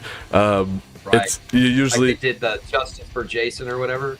Oh, Justice for Jason, yeah. Where they added bass to fucking Yeah. No, they didn't add it. They just fetched it. They just got the masters and brought it up in the mix. And it's something else. It was They heard, turned him down on purpose to mess with him. I know. That's what I heard. That drives me nuts because the first time I heard a bunch of And Justice for All songs with loud bass was in Rock Band or Guitar Hero, whichever one. Like, they actually had to turn it up for the game, and I'm like, yo, these tracks sound fantastic. Where the fuck has the bass been in these albums the whole time? Like, And Justice for All is like one of my favorite albums by Metallica, and I'm like, there's no bass. I can't listen to it. I have to go on YouTube and listen to that version where people fucking brought that shit up, because I'm like, oh, this sounds so much better. Agreed. Yeah, that was the album. When the one video came out, it was like a huge deal because it was Metallica's first thing, right? Yeah. And that listening to that is what made me want to start. That right there. And then I started to play, and I got kind of, because this is not an easy thing to step into, right? Right. And I got kind of discouraged, and then heard Vinny and was like, okay, all right, I'm going to keep going. Hell yeah. And Vinny too, he is like we said, underrated drummer, because again, staying in that pocket, being a role player instead of a show off is way more. I have gotten to the point where I'm like, you know what, give me a mediocre musician who can stay on time and stay in the pocket versus someone that shows off and just is just a show off. I'd rather. That's why Ringo is so good. Hell yeah. That would be an interesting book club. Be like bands or albums that had just mediocre musicians who fucking killed it. Right. I've been very blessed to work with the musicians that I've worked with. I mean, my brother's a freaking genius. That was His brother. but Wow. that's a discussion for another time. But like my friend Scott Garwood, who's done bass work Garwood, man. basically, other than Ron, he's done bass work for everything that I've basically done my entire life with music. He is exceptionally gifted at like not just writing parts on bass that go along with things, you know, and creating an outside melody, but he's really good at arrangements. And he kind of brings me back to reality sometimes, where I'm like, okay, and I go off, and he's like, oh, okay, well, how about what if we did this here instead? Right. Then put that over there, and then do this here. And I'm like, okay, that sounds stupid. Until I play it, I'm like, oh crap, yeah, you're right. Right. And there's a ton of that in this album, man, dude. The way that they put all this stuff together, like the arrangements of each individual song, it like drags you through the song. You want to hear the next notes. Oh yeah. You know, you're like, oh man, what's going on? And then some of the change ups that they do is almost like prog level.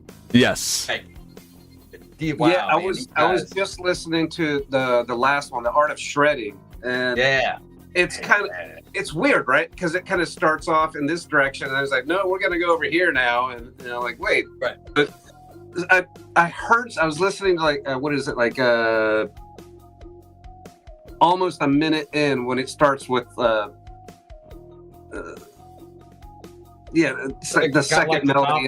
It's like 1 minute into it, and I'm like, what does that remind me of? And it's so weird because the name, like The Art of Shredding, and I'm like, The Art of Dying, Gojira. Go listen to that, and then like when the guitars kick in, you're like, oh wow, okay. So like you can see where Gojira kind of got that idea from. Like, I don't know why tonight I'm making all these connections, like Sugar from. So it seems like Pantera inspired a whole lot more prog bands than we were originally aware of. Oh yeah, agreed. Yeah. I mean, Dimebag, man, it's hard to overstate how good the guy was. Yes. I mean, he was like perfection with a whammy bar. The guy is amazing, man. Yeah. And I don't know how he got the tones that he did. I don't know a whole lot about that, but I know that his brother and him playing together is we'll never get anything like that again. Oh, yeah. There's other things like it, kind of like maybe the Caballero brothers. I was gonna say that. Right, you know, they're pretty good. Obviously, Van Halen. Yeah, Van Halen. Holy crap, Van Halen. Those guys. That's a really good example. That's damn near 1 for 1. Yeah. Oh, who's that? There's something about guitar players and drummers when they're brothers. I don't know. Hanson. That guy, get him out of here. Oh. I gotta drink extra on that one and forget that. But also, now that I'm looking, I have a feeling, I have a good feeling that the producer Terry Date was like an unofficial 5th member of the band, because I've learned over my years of playing guitar and producing music and listening to music that a good producer can make or break an album. They are the guys that kind of sit there. Bob Rock. Yeah, like names that I grew up constantly hearing. Now that I realize Terry Date is one of them, because Slipknot, Limp Bizkit, Deftones, White Zombie, pretty much Soulfly, Incubus, Stained, OTEP. He did the Matrix Reloaded soundtrack. Tony Hawk 2 Pro Skater, or Tony Hawk Pro Skater 3. Wow. He did Ozzy, Korn. His name is. He did Ozzy? He did Ozzy's 2005 album, the Prince of Darkness album. Really? So was Zach still with him at that point? I think so. I think that may have been the. That's probably how they got. I mean, those two were tight, man. Zach Wilde and Dimebag were like real tight. The one with Crazy Babies on it. That blows my mind that Zach is touring, doing the Pantera stuff right now. Because like, if I had those two guys sitting in the same room and they're like, "Hey, which lead do you like better?" I'm like, "Excuse me, while I go outside and vomit and kill myself." Right. How am I going to choose between these two? Kind of like, it's the immovable object versus Yeah, Right. yeah. It's crazy. Those guys are so freaking talented, so amazing, so skillful that if someone's like, "Hey, you got to pick one," I'm like, "No." Right. If they're still touring, man, I would love to go see, new Pantera. I mean, I know it's not the same, but Yeah. if I could, I've never been able to see him. The music is still, fantastic. I'd love to hear that and see how Phil still sounds live. I bet he's still. I wonder if he's still, if he's still got it. But There's some pretty good videos up they're on still YouTube, touring. and they've still got the feel of Pantera, definitely. right on. As long as you're not, who is it? Who's it? Fuck. Is it Motley Hanson. Motley Crue? Where the new videos of Yeah. when he's.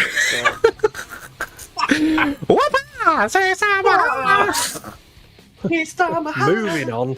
Anyways, so as long as he's not Wow. that level of bad, even fucking Axl Rose is doing he's actually Yeah.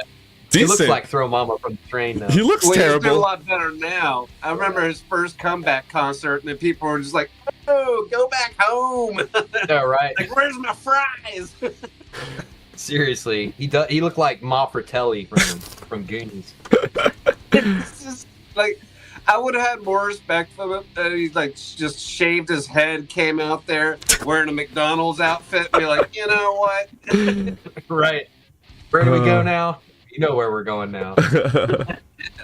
But yeah, man, Cry my heart. Oh wait, that's a different band. deep ride my heart. It's amazing.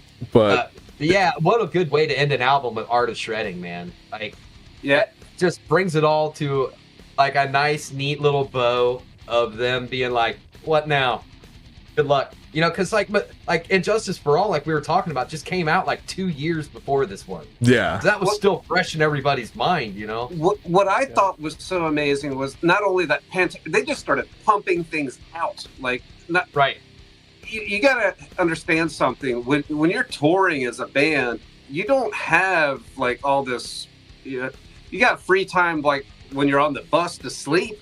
But like Right. these guys are like, all right, we've got all these ideas from playing live that when we're warming up and stuff, that's when they're writing pieces and parts and riffs and stuff for the next album to come.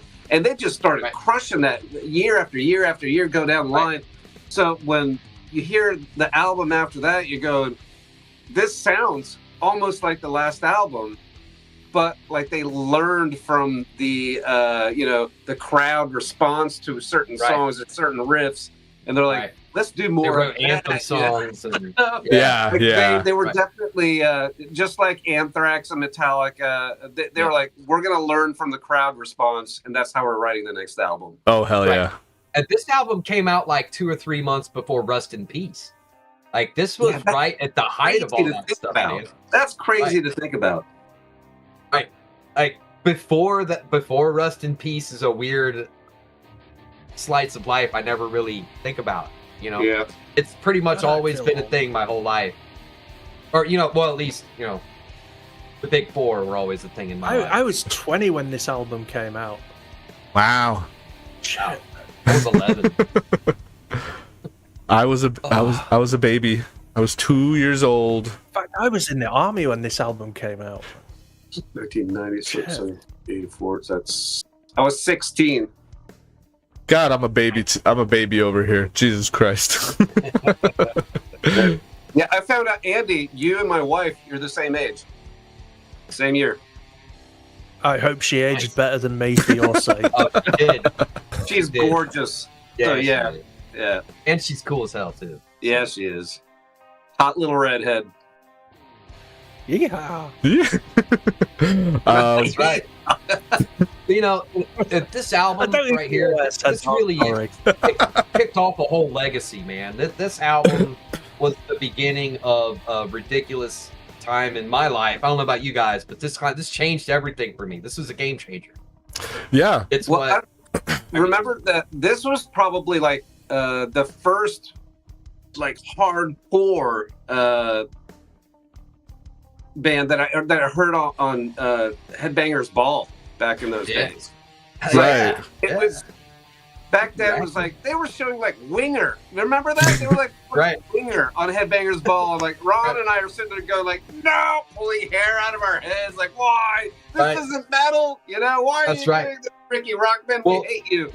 Well, nobody had freaking music videos out back then, right? You think about what was out back then. You got like I'm the Man, and you know, or what, Caught in a Mosh. Then you got the things. You got your Raining Blood. Was that out at that? I think that was out then. Yeah. Raining Blood was out 85, 86, I think. Yeah. So like, they're not going to play that, and not until later. Not until later They're when not they gonna did. play metal.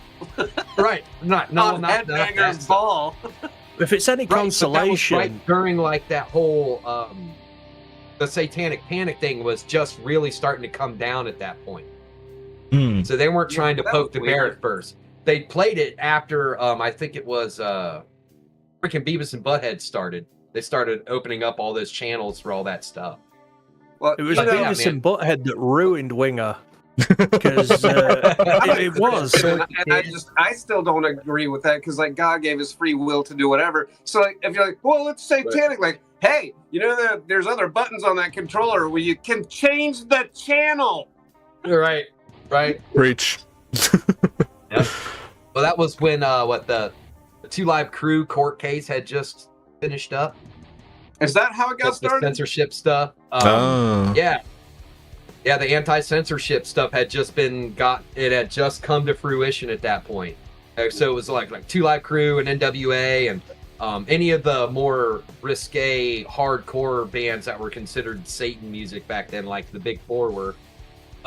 They really started to get past all that, and then Pantera comes out of the gate just like hit the ground running. And came past all that stuff. So who do we have to blame for Wet Ass Pussy being at #1 for 2 months in America? The American education system. Yeah. That's what I blame. That's a good answer.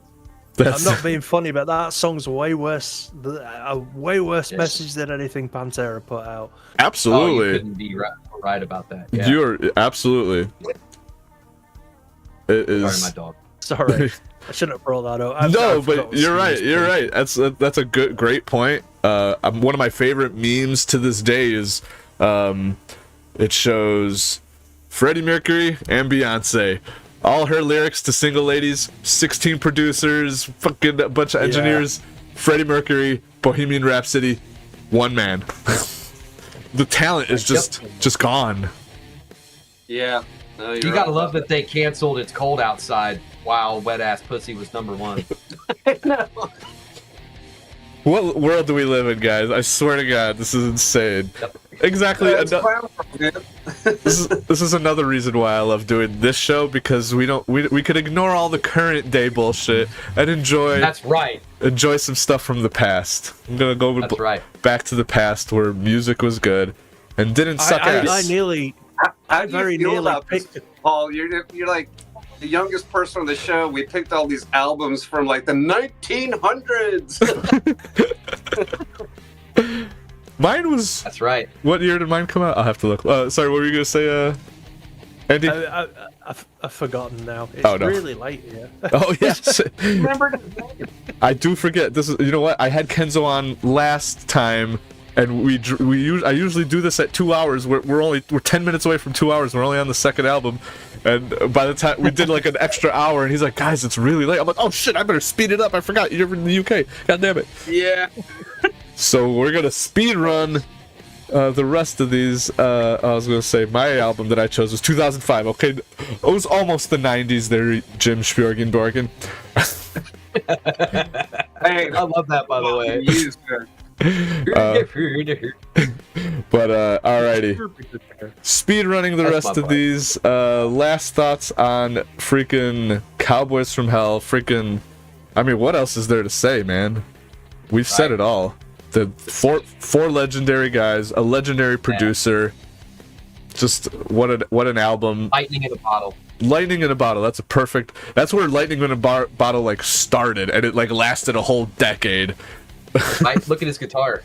It's right there. I would say it's the gateway to a whole plethora of different genres of metal that will come in the future after that. Yes. They just really were the pioneers of it all. Yes. Thank you, Pantera. The groove metal like started the whole pretty much my favorite genre, which was nu metal, which pretty much they say it's rap meets rock, but it's like funk meets rock, or actually a ton of different things meeting rock, not just hip hop. It's funk, hip hop, just groove, just whatever grooves. It's all just like mutated blues. Yeah, You know what I mean? It's exactly kind of mixed with heavy, mixed with funk, and so Pantera, one of my favorite quotes. And if you're thinking about making music, or you do make music, this is my favorite quote from a Phil interview. He's like, "We're talking, writing music, and they're always talking about the money riff. We gotta have a money riff in this song." And then I thought to myself, what if we make every riff the money riff? And that's Pantera. Yeah. It is gold or lightning in a bottle with every riff. Every riff is the money riff, and I was gonna drink anyway, but I'll drink to that. Hell yeah. That's right. So put this one to rest. Pantera, Cowboys from Hell. 2 thumbs up, as is the last album. All these albums are freaking 2 thumbs ups. Absolutely. Agreed. Oh, seriously. Hell yeah. Alrighty. And going from that to, we got my choice. Porcupine Tree, their album Deadwing, which, quick little just a synopsis of who Porcupine Tree is, if people don't know. I actually learned about this band because, again, being a big Tool fan, somebody's like, "Oh, you like Tool? You should check out Porcupine Tree." And I'm like, no problem.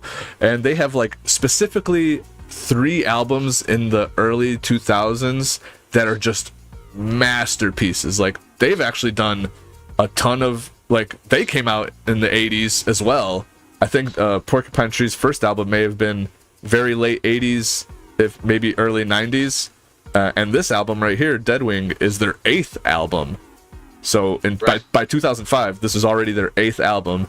They are a British progressive rock band. And this album, like I said, 2005.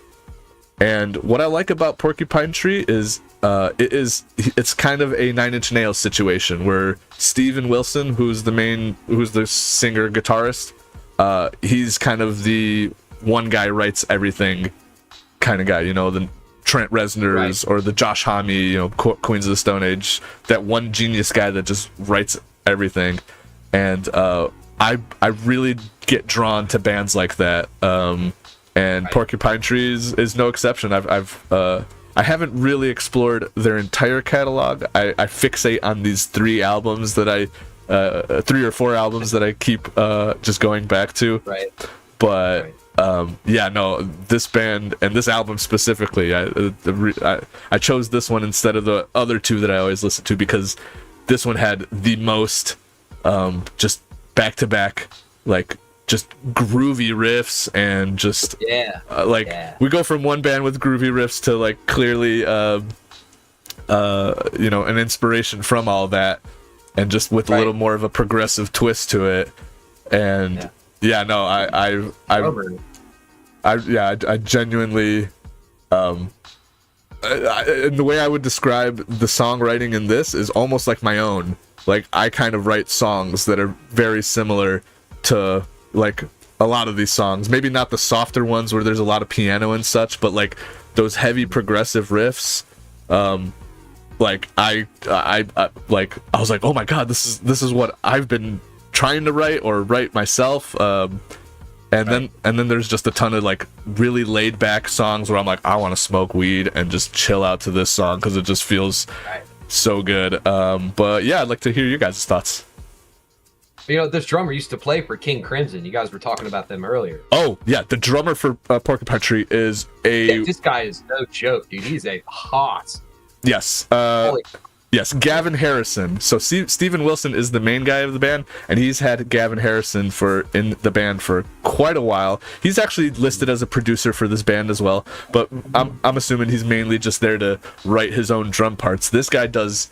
He's on the same level as a Danny Carey. He does. Not quite. real close. I actually had that in one of my notes. Down here it says, it reminds me, the start of Something Beautiful reminded me a lot of Maynard in the singing from Lateralis. And it reminded me a lot of the Danny Carey level drumming, but not quite. Yes. Like, seriously, I have that like in my notes, dude. Right What a great freaking band, dude. I can totally see why you said what you said about I'm going to be completely honest.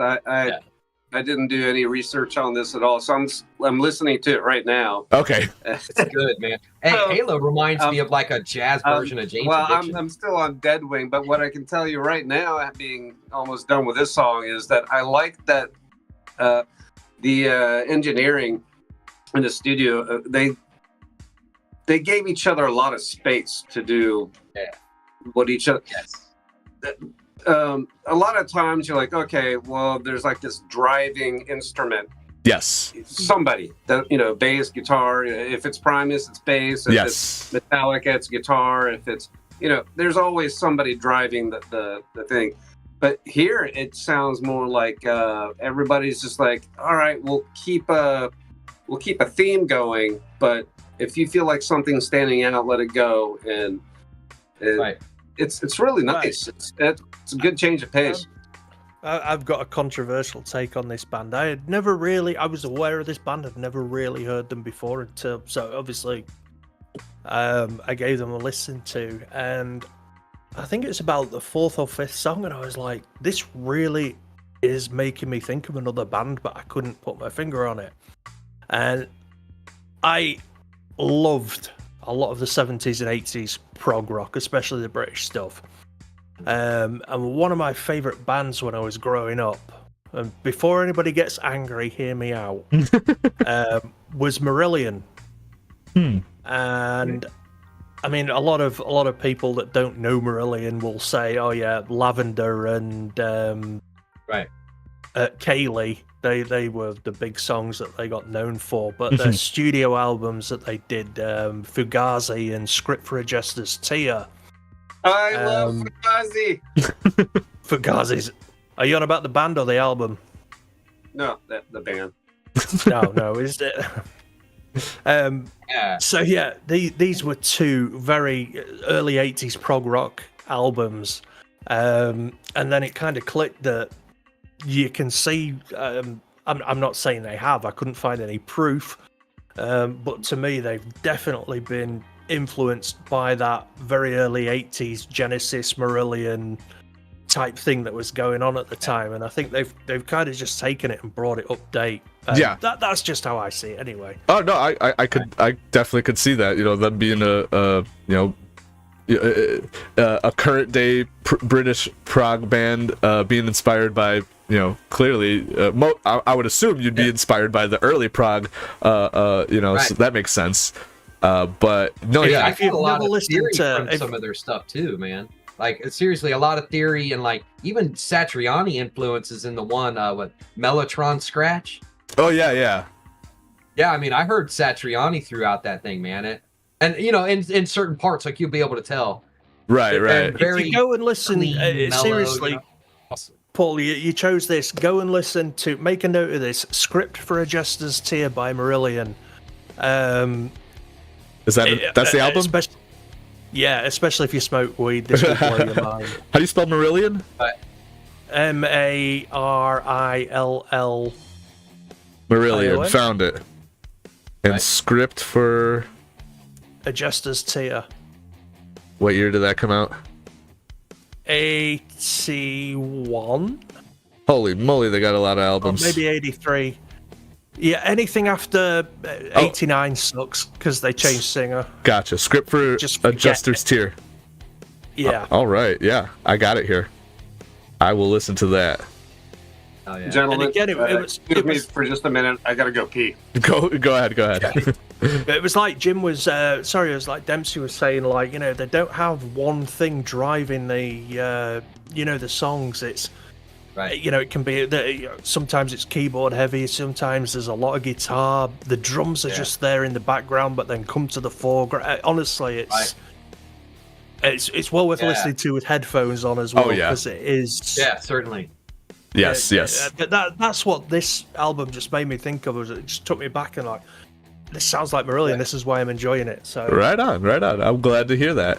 Yeah, no. And even within the same songs, some of these like feel like different songs are like the different side of a coin. Like, Oh, yeah. almost completely like. Oh man, what was the one? Open Car, I think it was called. Yes. Did Yes. that, like really well in that. Oh yeah. So it gets like and then it's I'm getting feeling, and it just chills. The distortion guitar goes away. The acoustic comes in, and it's the chorus, and it's like this melodic singing and all that. Yeah, no, I hear you. I love that. Man, and they had that one 12-minute song, dude. Oh wait, what a journey that freaking thing was. It was arriving somewhere but not here. Oh yeah, I love that song.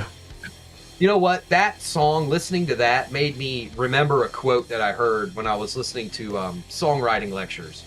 And the guy said, you have 30 to 45 seconds to grab someone and show them how the song will go. And this band does not go by that. They threw that out the window. Exactly. This is why my comparison is with Marillion. Like the songs will start off. I mean, like Script for a Jester's Tear. It starts off like it's something in the 1500s going do do do do do do, and then the next thing it's like pounding your brains in with it. Honestly, it's savage. And I love bands that do that because you're like, oh, where did that come from? And that's what this band does. Right. Yeah, and that 12-minute song comes right after a song that reminded me a whole lot of Jane's Addiction. Like Halo really reminded me like if Jane's Addiction was trying to play jazz. Yeah. Or funk. Really struck me, man. Right. Yeah. Halo was, I think, the very first song I heard by Porcupine Tree. When that kicked, and my bass player at the time is a childhood friend of mine. I grew up with him, and we both started learning our instruments, and he became like a big bass head. Les Claypool's his big, his favorite bassist. Also Tool, Justin Chancellor, big fan and huge inspiration. And he likes it when also from Mudvayne, he likes when the bassist is doing something completely different than what the guitarist is. Talk about groove metal. Oh my gosh, Mudvayne. Oh yeah. Yeah, Mudvayne is a bunch of hosses too. Their drummer is. I got a little man drummer boner for that guy. Oh yeah, no, he's. Sadly, they are terrible live. It is sad. Oh my god. So is Cold Chamber. So is Cold Chamber? Oh, they're touring. Yeah, it was awful. And Machine Head. Oh no. Yeah. I'm glad I saw like I mentioned backstage that I saw Maynard's two bands, Perfect Circle and Primus, or Pussifer, and also Primus. Pussifer, yeah. And god, dude, they sounded so good. I know it's because Maynard brought his own sound team. Like I saw not just the house sound was over on a different side, but I saw like 3 different like computer sets, and like for each band. So like, Primus is on now, all right, switch over to this console right here, and then that's sending it over to the, like, they had pros, and I've never heard Primus sound so good. I've never heard a band sound so good, especially like vocal wise. Like nice. it was so good. And so yeah, I'm such a huge appreciative of when a band can sound like their album live, specifically like their album, because the fans are there to sing along. How you feel about who? Mr. Bungle. Oh, dude, I saw Mr. Bungle on accident. Dude, wow, what a great live show, man. Are you talking recent Mr. Bungle or old Mr. Bungle? Oh no, this was a while ago. Okay, the guy came out playing the ski. I saw Mr. Bungle was playing like 5 different more live. Not in the same gig, but I've seen them both live, and let me tell you, that's a treat. I'll bet. Do you guys know that Mike Patton totally changed Mr. Bungle? It's no longer this jazzy experimental band. It's now a straight metal band. Oh, really? Like, dude, look it up. Mr. Bungle's latest album is a straight metal band. I'll be honest, their first album, Mr. Bungle, I love it. I can't remember, was it California, whatever happened.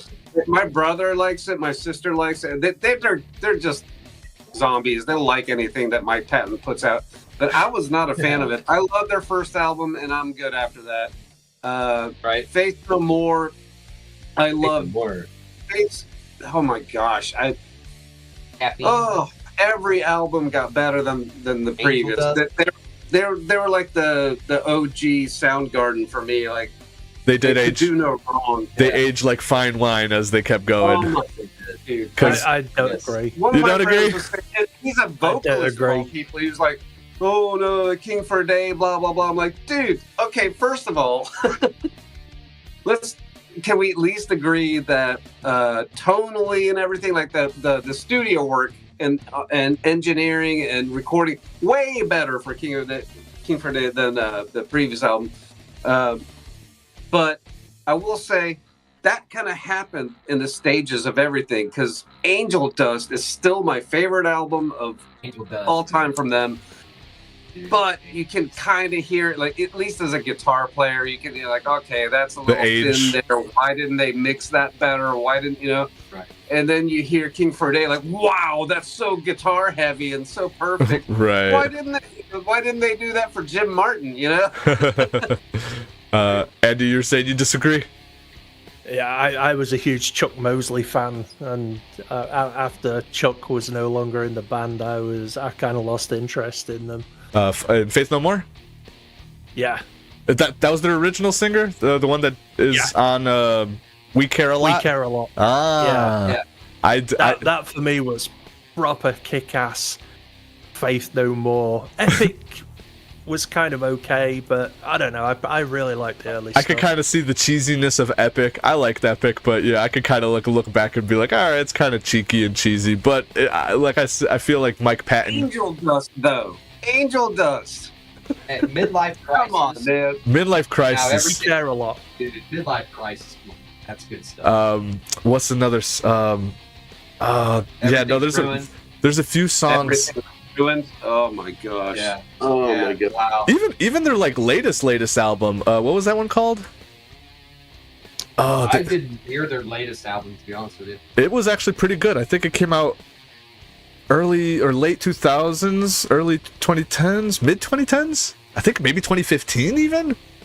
But yeah, no, they had a couple good bangers on there as well. But we're getting sidetracked again with Mike Patton. We're musicians. I'll say my favorite from this album. I don't know what you guys picked up. I picked Shallow. Shallow was awesome. Shallow's a good one. I actually think, man, it is hard to pick a favorite because It's still playing, so I technically shouldn't pick something because I haven't heard it all. But so far, Halo's my favorite. Halo's good. Halo's great. Yeah, that was like I said, that was my very first introduction to Porcupine Tree, and when you get in with that groovy drum, that just sick bass line, you know, oh man, it just feels right. But yeah, it just grooved and but not too like heavy. Like they come in with the keyboards and the what is it when singers harmonize the harmonies and all that? Yeah, no, I like Halo is so good. But then yeah, like songs like Arriving Somewhere But Here, it like man, that just feels like like you said, it's like a 12-minute song, but man, it's a journey. It's got a part in there that reminded me a lot of the Grateful Dead. Okay. Like the way the vocals were, and then about 7 minutes in, it turns into this like heavy metal groove riff that's like just amazing. I was not expecting that at all. Then they bring it all back with like the clean stuff at the end. Yeah. Oh yeah, it is. Awesome, man. Oh yeah. Just real long fade out. Yeah. Yes, very good. But like I was gonna say real quick, Scramble said it in chat right here. He said, "I saw Mr. Bungle live in Columbus in May. Scott Ian is playing with them." Yeah, Scott Ian, the drummer from I think the former drummer from Slayer. There's a couple like big metal names now playing with Mr. Bungle, which is again hilarious. It's pretty crazy. It's hilarious because you listen to their old stuff and it's like an experimental jazz type thing, and now it's just straight metal. About Lombardo? Yeah. Lombardo? Yeah, Lombardo and Ian in the same band. With Mike Patton. Wow. with Mike Patton. And he's not singing. He was just rah, rah, rah, rah, rah. And I'm glad the camera isn't pointing down because you can see my erection right dude, now. check out New Mr. Bungle. It's a decent album, and I'm not a huge like metal fan, like a Slayer kind of metal fan, but this is what it's like just thrash metal. Like I'm a fan of good music. I don't care what genre it is. I don't like Mike Patton, but if Scott Ian's involved, I will check it out because he's one. And Lombardo is one of them S-tier drummers too, man. Right on. Yeah. Lombardo, he was my favorite part of Slayer, just like hands down. Yeah, I gotta say that I think because of his like rhythmic talent, that's what made Slayer what it was at their peak.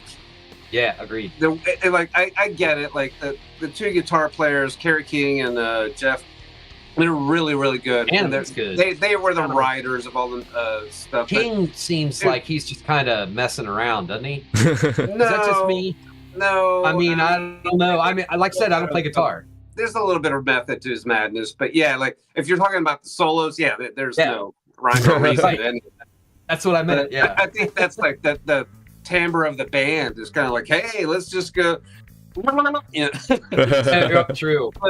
But when it comes to like the rhythmic distress, like when it comes to the groove, Dave is the heart of that whole system. So I think that you get kind of drawn into that. Like the first time I heard Dead Skin Mask, I was like, oh man, the drummer drew in the guitar players instead of the other way around. Like, all right. That's yeah, man. Yeah, seriously. This was great. This was amazing. I really enjoyed this one. I can't really think of many brand new bands I'd never heard of before that I can say something like that about. I enjoyed listening to every song on this album. Right on. Yeah, for sure. Thank you for that. Yeah, no problem. There's two other really good ones. Fear of a Blank Planet and In Absentia, I think, is those are the other two albums that are just like really. There's another really long song on Fear of a Blank Planet. Oh my God, what is it called? It's an 18-minute song. I have that album on. That album on vinyl, and one side of the vinyl is dedicated to just that song. Wow, that's like Inagata DeVita level. Dude, it is really. I love that shit. I really recommend check out Fear of a Blank Planet by Porcupine Tree and their 18-minute song. I'm blanking on the name of it, but that is another journey. It's so epic. I love this band so much. And then they just came out with an real quick, and poor Andy, man, he's the one out, ahead of us as far as the time schedule goes. So I'm thinking it's like 1:13 in the morning for him, and we chose to do his last. That was right. I'm so sorry. We're about to get to his right now. I know. I keep trying to bring it back, but yeah, what a great outro too. At the way this album ended, perfect, man. Yeah. No, yeah. I'm glad you guys dug it. Jim, go listen to this right after the show. I'm listening to it right now. Right on. Let me see here. Anything else on this one? No, yeah. I was gonna say, one last. Porcupine Tree did come out with an album, I think last year or 2002, Continuum something, and that one's also really good. So check out Porcupine Tree. And then I have a feeling that you might like, or Andy, you might like their earlier stuff because it doesn't really sound like this. It sounds different, and I have a feeling that maybe it might sound like that band you mentioned. I will definitely be popping. So, I mean they're a band that will. I find what happens with a lot of new music when I'm getting into new music is I kind of like just ease myself into it and play it in the background, and then once something clicks with me, then I'll like, oh right, okay. Like, oh, what's that one? Right? Yeah, for sure. I agree. Yeah, but these guys have been around for quite a while. Bring up something you asked earlier. You said, is Pantera still touring? And they have, I think, 5 or 6 more stops on this tour in the United States, and then the rest are in other countries. Ooh, goddamn, that is. Ula is pissed because not a single one of them is in Sweden. Right. Hey, man, I don't blame him. Like, what a great experience. If you weren't going to have Dimebag in there, I couldn't think of many better people to put in. Right. No, hands down, Oh, that sorry. was the right pick. Hell yeah. I agree. And Yeah. So real quick, I was just our gonna say, final, right? yeah, last album, but apparently Porcupine Tree, started in '87. So yeah, this band is as old as Oh wow. dirt. Me. As old as you guys. Right on. All right. 87's old as dirt. Yeah. Old as dirt. All right. I was born in '74. Oh God. I'm older than dirt. Alrighty. Last but 71. Hey, what a great way to end out, with a giant rainbow in June, right? right. Happy Pride Month, y'all. We're ending on Rainbow, and it's not what My you think. dumbass didn't realize what it was at first. Oh really? My dumbass. Yeah, I turned it on and was like, wow, this guy sounds a whole lot like Dio. I wonder why. Yeah. I would do that. I just want to say the reason I picked this album, right? Because there's so many great albums to choose from. Agreed. But long story short, when I was about 8 years old, my uncle, who was 10 years older than me, came to live with us, and he was 18. And he brought with him all his records and this little record player, and he was listening to this just constantly. And my little 8-year-old mind just became obsessed with this record. And whenever he would go out, I would sneak into his room and put the record on and listen to it. And this is what got me obsessed with rock music. And for me, I still listen to this album at least once a day somewhere.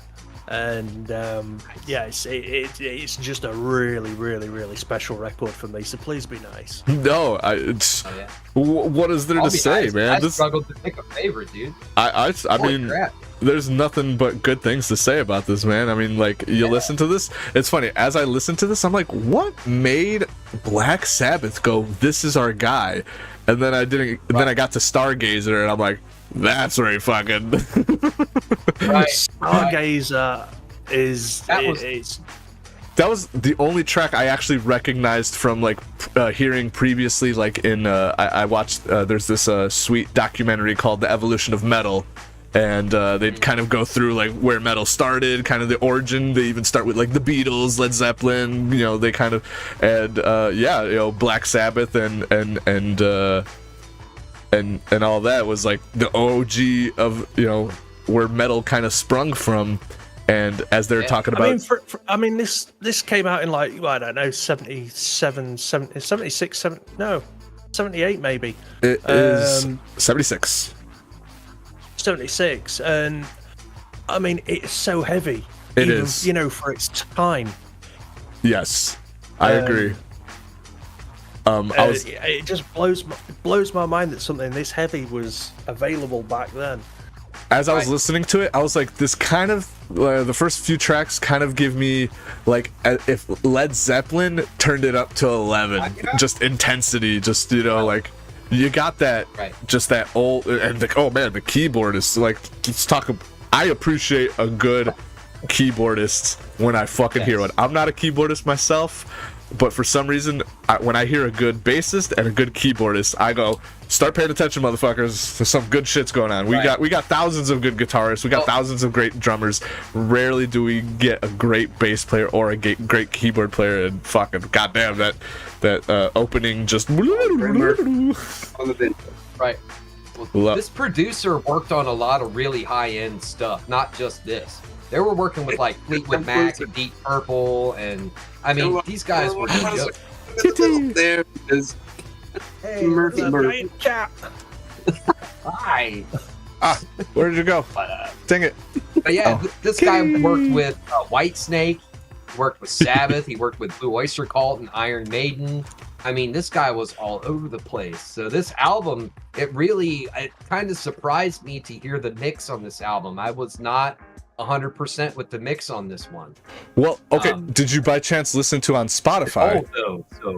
No, I listened to it on YouTube. What was crazy? So that's, I think, where I messed up. If you go on Spotify, I tweaked out because I went on Spotify and they have this album, but two different mixes. They call it the New York mix and the LA mix, and it was very intriguing to hear that because I'm like, you could hear. Really? you can hear the difference in the mix, and I'm like, oh my god, New York has such a low bass, high mids, more of a clear sound, and the LA mix is like bassy and dirty, and I love the LA mix better. I don't know why. It just has more bass tone to it. So that's an interesting thing as engineers and fans. Good to know.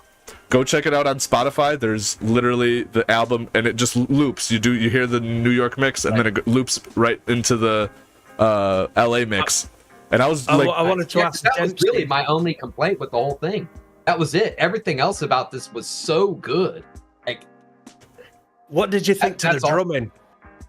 I actually really enjoyed the drumming. I didn't think that I would, because a lot of the old 70s hard rock or whatever, the like proto metal, whatever you want to call it, a lot of that stuff, it was real simple, real like boom chucky, except for very specific examples. And this was actually a lot more complex than I thought it was going to be. So sorry, are you done? No, I accidentally made the album I just go wanted away. to make sure We're still good. Yeah, I was actually impressed with the musicianship and the writing ability and the song structuring and just the way everything was pieced together. And like I said, man, when I walked into it, I had forgotten that Rainbow was a thing, and I don't know why, because I love Dio, man. I mean, come on, this is my guy. Yeah, I'm a little ashamed myself I've never listened to a Rainbow album. And I've never even listened to like I think the only Black Sabbath album I've heard was the very first one, so I've never really even listened to Dio in Black Sabbath. So I got homework to do. Yeah, for sure. Well, if I suggest listening to Nativity in Black. That's a tribute to Sabbath, and it has a lot of really good bands playing those songs. Also, Volume 4 is another one I would recommend. There's some great tunes on that. Right on. Volume 4 is a banger. Hell yeah. Yeah. I mean, I'm not familiar with this band at all, so I'm going to be asking a lot of questions to the people who do know this band very well. Probably mostly to you, Andy. What kind of gear are they using? What's the reasoning behind the main sound of driving it for the band? Who was the producer, and what was it that I would guess to say that what was it that drove them to get to this stage of writing this album? Well, basically, what it was Dio was singing with a band called I can't remember what they were called. And Richie Blackmore was just starting to come into his own.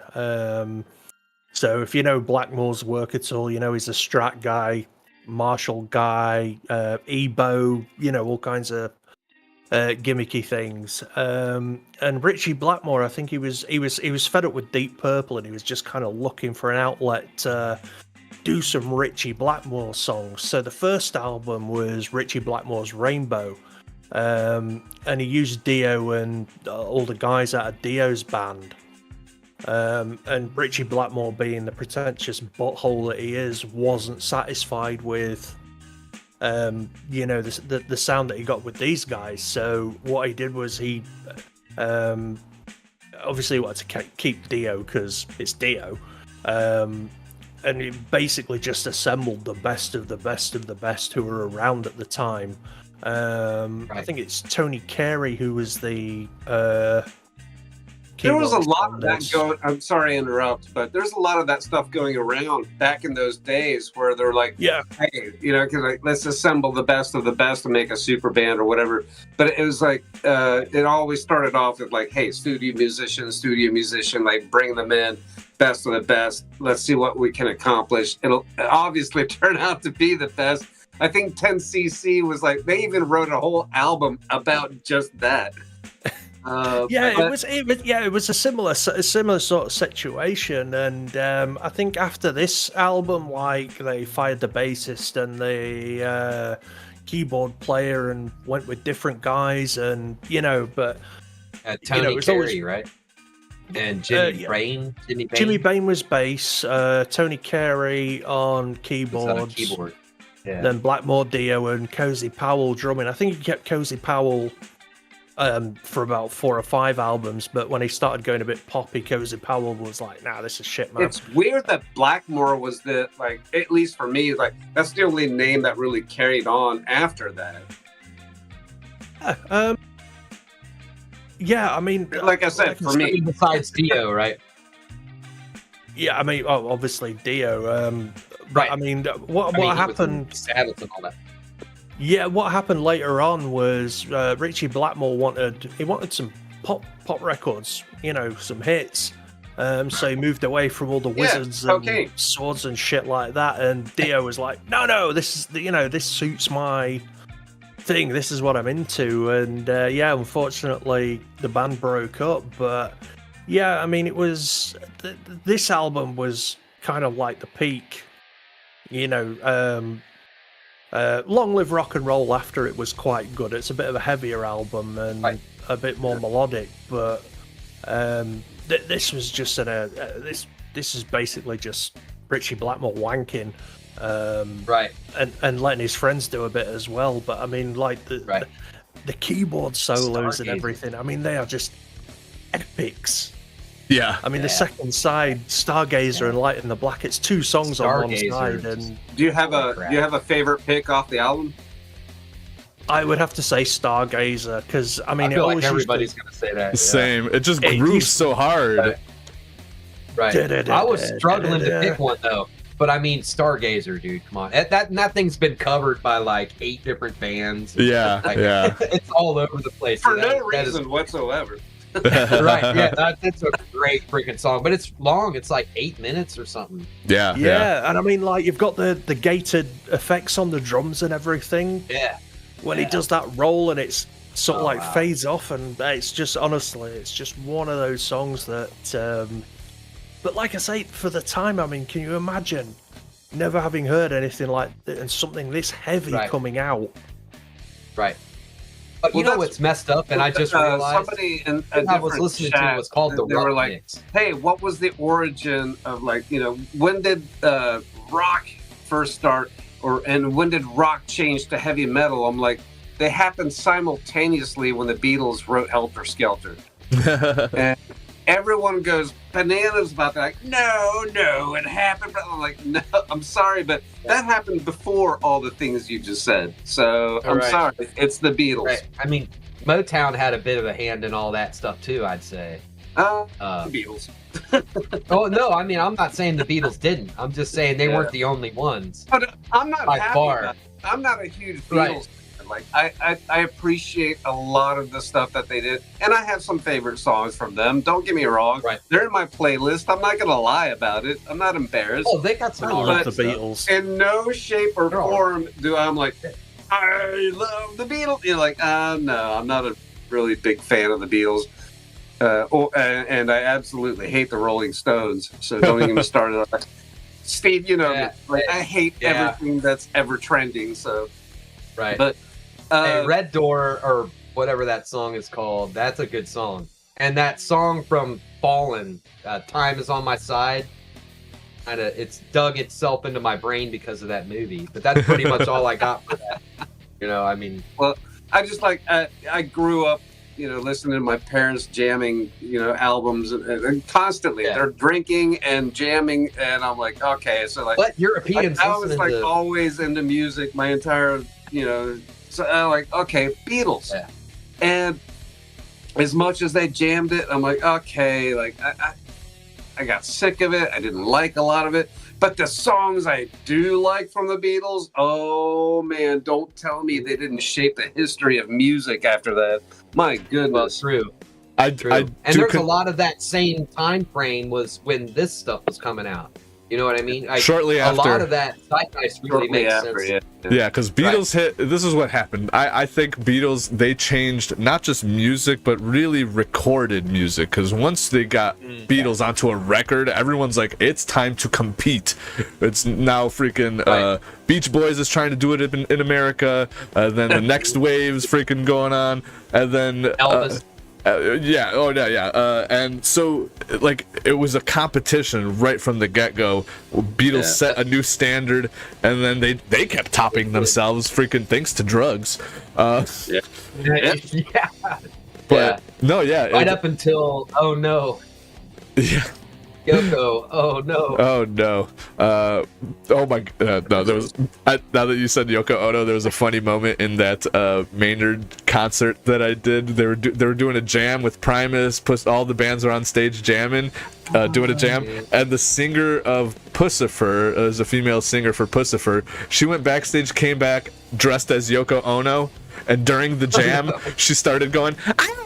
Like, but it went cool with the music because it was like kind of, but she was totally impersonating Yoko's crazy scream. And I was like, did Karina Round just go backstage and turn into Yoko Ono? And like, I was talking to my girl and she's like, no. And then Maynard's like, he's like, I think I was tripping. I think I saw Yoko Ono on stage. I'm like, she did. That was that. Oh man, but that must have been some dynamite pussy for John to be so obsessed with. I know, right? She must have had sparks fly out of her ass when he was fucking. Or she had some serious dirt on him. hey, John, if you're being held against your will, blink twice, man. Right? Shit. He probably shit on your chest. Oh no. You know what? John probably hired that dude to kill him. He's like, put me out of my misery because I'm get me out of here. Right. Anyway. Him and Kurt Cobain, right? Hey, if you were married to Courtney Love. I know, right? Courtney, Yoko. I still would. You still would? Yeah, totally. You've got to take what you can get when you look like this. Oh, too funny. You definitely get something from doing that, certainly. But like we were saying, AIDS. Yeah. After,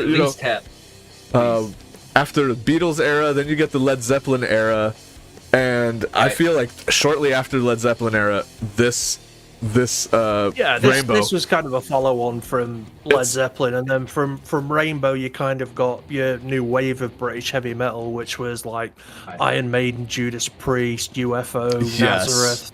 Yeah. And then I've always wanted to ask a Brit, like, what the hell is happening over there that you guys come out with this? Like, you're the creation of every new genre. What the F is happening over there? Where you guys are like, we got to write something new. It's not strong enough. Apparently, I don't know that it's some payback for all the tea we wasted. Seriously, I don't know so much that it happens now because I'm not up on new trends and everything. But I mean, back when I was like 16, 17, 18, I mean, I lived in a town. I mean, it was not a big town, maybe 30,000 people in this town. And we must have had on a Saturday night the choice of 20 live venues where there was rock bands playing. There was just so much competition, and people, even in the town where I was from, people were doing stuff to, kind of outdo each other and just get better. And I think an envelope. Everywhere there's that kind of thing going on, and I think that's why we got. I mean, I was fortunate enough to live in Manchester when the big boom happened there. I mean, you had like the Stone Roses, Happy Mondays, the Lars. I did sessions on bass for a few bands around that time as well, and stood in and deputized a couple of times on a couple of pretty good gigs supporting the Stone Roses. These things just explode. And then after that, we had Britpop. So because of the Stone Roses, you had bands like Oasis and stuff. And, I think. Well, they can't all be winners, right? Hey, that one Oasis album's great. Well, I love Oasis. Maybe. Yeah. I said maybe. I'm not going to deny it. The What's the Story Morning Glory album was good, but I mean, people I'm are not a still huge great. fan, but different strokes for different folks. Right. I do like the Stone Roses. The Stone Roses were an epic band. Right on. Yeah. If you've never heard the Stone Roses, give them a listen to, because that is. Where do you melodic. suggest somebody would start? With the Stone Roses? Just go to the Stone Roses album and listen to Waterfall or She Bangs the Drum. And, Right on. Your mind will be blown. The guitar parts, Jim, are amazing. Very basic. They're not shreddy, but they're very melodic and jangly. Kind of like Johnny Marr type thing. I love the melody aspect of guitar playing. So yeah, no, I'll look into it. Listen to Waterfall by the Stone Roses, and it's just this little riff that just keeps playing all the way through, but it's amazing. Cool. Hell yeah. Freaking yeah. I have so much homework to do, and Don't we all? yeah, we all. Yeah, right. It's another reason why I love doing this show, because we get to highlight Yeah. 4 sweet albums every other week, and have a jam session just talking about it, man. Yeah, no. Yeah, this is absolutely fantastic, man. Thank you, all of you, for bringing all this stuff to the table, and thank you, Paul, for having us on. Hell yeah. Thank you guys for coming on. Yeah, and I guess if nobody has any last thoughts on this album, we could close around and put Andy Fuck to those sleep guys, over. it's bedtime. Yeah, exactly. I know. We gotta put Andy to sleep here. I figured out. I'm dumb. He On was the like, one- no, the he's not copy, going to sleep. the copy that I listened to on YouTube was the rough cut. Oh, that's why it's Of course, I didn't like it. Right. that's the rough cut, you dingus. I'm an idiot. Go listen on It's Spotify. the newest version. Oh, Right. well, yeah, because I think they did do like a re-release of it, and yeah, so they remaster, so they released the rough cuts as well. Go listen to both the New York cut and the LA cut. I swear they sound totally different, and it's almost like listening to the album from a different perspective. It's such an interesting way to see how at that time they were mixing things, and I don't know if you know what? Actually, I don't know if that's a remaster mix or if that's a. No, actually, it says right here, unmastered. But no, it says new. Oh no, 2011. Okay, so 2011 they remixed. Or no, wait. The 2011 edition has the New York mix, the Los Angeles mix.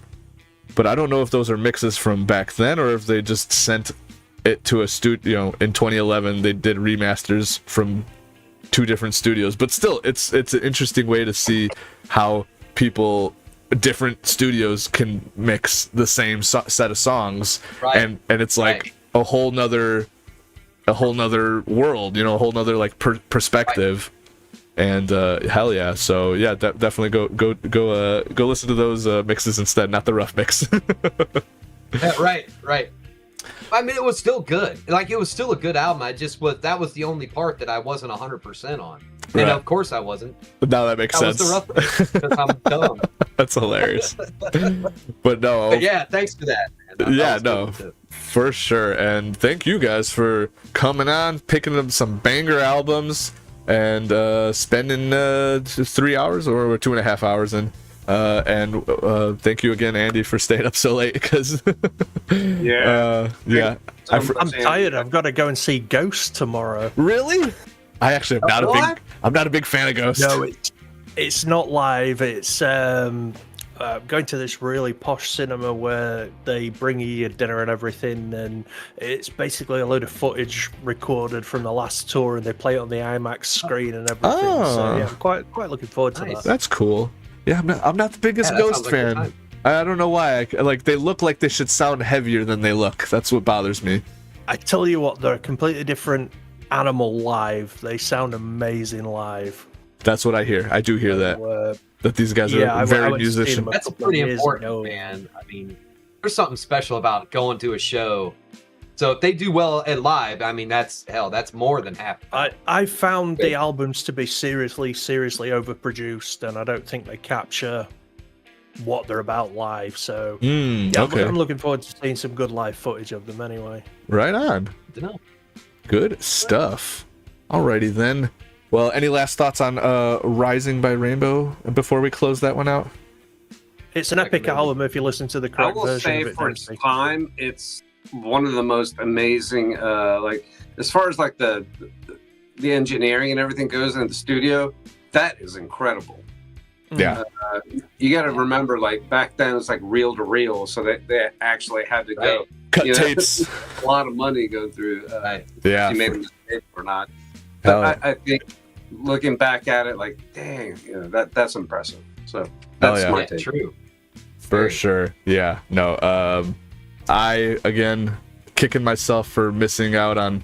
I used to get stoned and listen to Led Zeppelin, The Doors, and all that time. How the hell did Rainbow not get slipped in there? That's like Don't forget to check out Marillion. gotta check out Marillion. Just light a big fat one up and listen to Script for Justice Tier. You'll never be the same again. I will definitely do that. And then what was the other one? It almost sounded like you said the Stones. Stone Roses. Stone Roses. That's the other one I'm gonna check out. A lot of homework. Hell yeah. Well, guys, I would love to do this again sometime in the future. I'll hit you guys up. We'll talk another 4 albums. Heck Yeah, man. Well, I'd love to I'll do be it hitting again. you up soon to get you on my Yeah, I'm stream all as well, for it, man, man. and Hell yeah. we'll talk guitars. Sounds good. Heck yeah. Well, alrighty. I'm gonna close that out and we'll do some outros real quick. Let the people know where they could find you, what you're up to. Jim Bjorgen, your first work. What do you got coming up? Please don't search for me. I'm not worth it. It's fine. Go on about your daily lives, but search for Jesus Christ. He's the King of Kings and Lord of Lords. He will set you go. free from sin and give you a life everlasting. So, yeah, that's all you need to know. Right on. I love it. Your link to your Twitter and your YouTube page is in the description. So if people do Word. want to search you right after they find Jesus, they will come search for you. Like you kind There of you look, you kind of look like Jesus. Maybe I should listen to you too. We all kind of look like Jesus. we were do, made- right? We're all bearded, long-haired men. All right. It's not brown. Yeah, we're not brown, and we're not. Yeah. Anyways, Dempsey, you got anything coming up, bud? Where the people? Actually, I was gonna say, where can people I find am you? regular over at Brian Roger Thay's channel, doing reality-based music on Sundays, and that's at 4 p.m. Eastern, 9 p.m. UK time. And we talk about music stuff a lot. We have my kid. Sometimes this dude shows up, Jim. He's the gear guy. Like that, when he's there, it's a whole different monster. It's great. I Hell We yeah. have a love great time Ryan. talking to people. You love Ryan? It's good stuff. Ryan's Yeah, a I legend. met a bunch of great people through that. Ryan is doing the Lord's work, man. He really is. For no reimbursement too. So, gotta love the guy, man. Hell yeah. And everything is reality based. That's right. The truth is reality The based. truth. Just tell him he's a virgin. It really upsets him. I will now. It's funny. Yeah, he was gonna be a lawyer. He studied law. Wow, no shit. Yeah. And- Yeah, he's razor sharp, man. The Hell guy yeah. is whip smart. Everybody check out Now he's Ryan. yeah. not allowed within 200 meters of a school. He'd have to get out of his basement for that to happen. So Oh my god. Shout out to Ryan Roger. Everybody go follow Ryan Roger. rules. He's a legend. Ryan rules. Heck yeah. And see, I've been going into other people's streams, but usually that's just real sporadic. So you can find me in the chat on pretty much anybody's chat that, Sax or Nerdporial, Prophet of the Dragon, Gray, Wakasashi's, the Our Hills Hurt is a new one we've been going to. Right It's, on. Flaccid Phoenix's new channel. They talk about House of the Dragon and stuff. Check it out. Right Combination on. AJ started streaming again. You'll see us. Heck yeah. And Dempsey's Twitter and YouTube also in everybody's links are in the description. So you can go down there to follow them at your leisure. And last but not least, Mr. What did I call you earlier? I forgot already. And now I know it's Adam? Andy. Adam. Yeah, I think it was Adam, how are you? Andy from Guitar Stuff Studio. Oh my god, what am I saying? Guitar Stuff Studios. They call me Adam because I came first. Ayo. Yeah, Yeah, Guitar Stuff Studios. I've got a YouTube channel. Do janky videos about guitars and stuff. Nah, they're good. Good. I've got a little website called guitarstuffstudio.com. There's a link for that in the chat right now. I do raffles, to win guitar stuff, and there's a bit of a blog on there and stuff. And I stream on Mondays, Wednesdays, and Saturdays. And this Saturday, I've got Dempsey and Young Dempsey on. So yeah, my boy. And I'll definitely hit you up, Paul, and get you on there, and we can just spend 3 hours talking about guitars and gear and new metal. Hell yeah! That's the way forward. I'm a very these streams of mine. They just go off on so many tangents, and they last so long because we never shut up. So yeah, if you like music and stuff, come over and I'll see you there. Absolutely. It has been a blast chatting with you guys. I cannot wait to do this again, either over here or talking on your guys' channel about whatever. Again, everybody's links is in the description. Also, guitarstuffstudio.com. Go check it out. I just dropped it also. I think it blocked your because it doesn't allow links in the chat, but I put it up there, so you're good. Stupid, cheers, man. Stupid YouTube. But yes. I don't know which way Chad is on here, but AC showed up in the chat. Go check his stuff out too. Oh yeah, Angry Canadian. Shout out to everybody in chat. We got Static 2020. Static in here too. Oh yeah. Angry Canadian. Our buddy Amin Ra. Who else? Scrambles, of course. Scrambles, the Death Dealer. He was here chatting a bunch. And then my buddies DJ Access, Cult of Carl, oh, DJ was here. I missed it. Yeah, DJ was here. He just said hello, and then he popped, and then he went to do his stream. He just wanted to pop his head in. Cult of Carl, a good buddy of mine. And yes, shout out to all of you guys. You guys are freaking awesome. Thanks for hanging out and watching. And until next time, I'm going to do the thing that Ryan does. Wave at the camera, everybody. Wave at the camera. Bye. Wish you all luck and fortune. All right, guys. Take it easy. You too. Alrighty.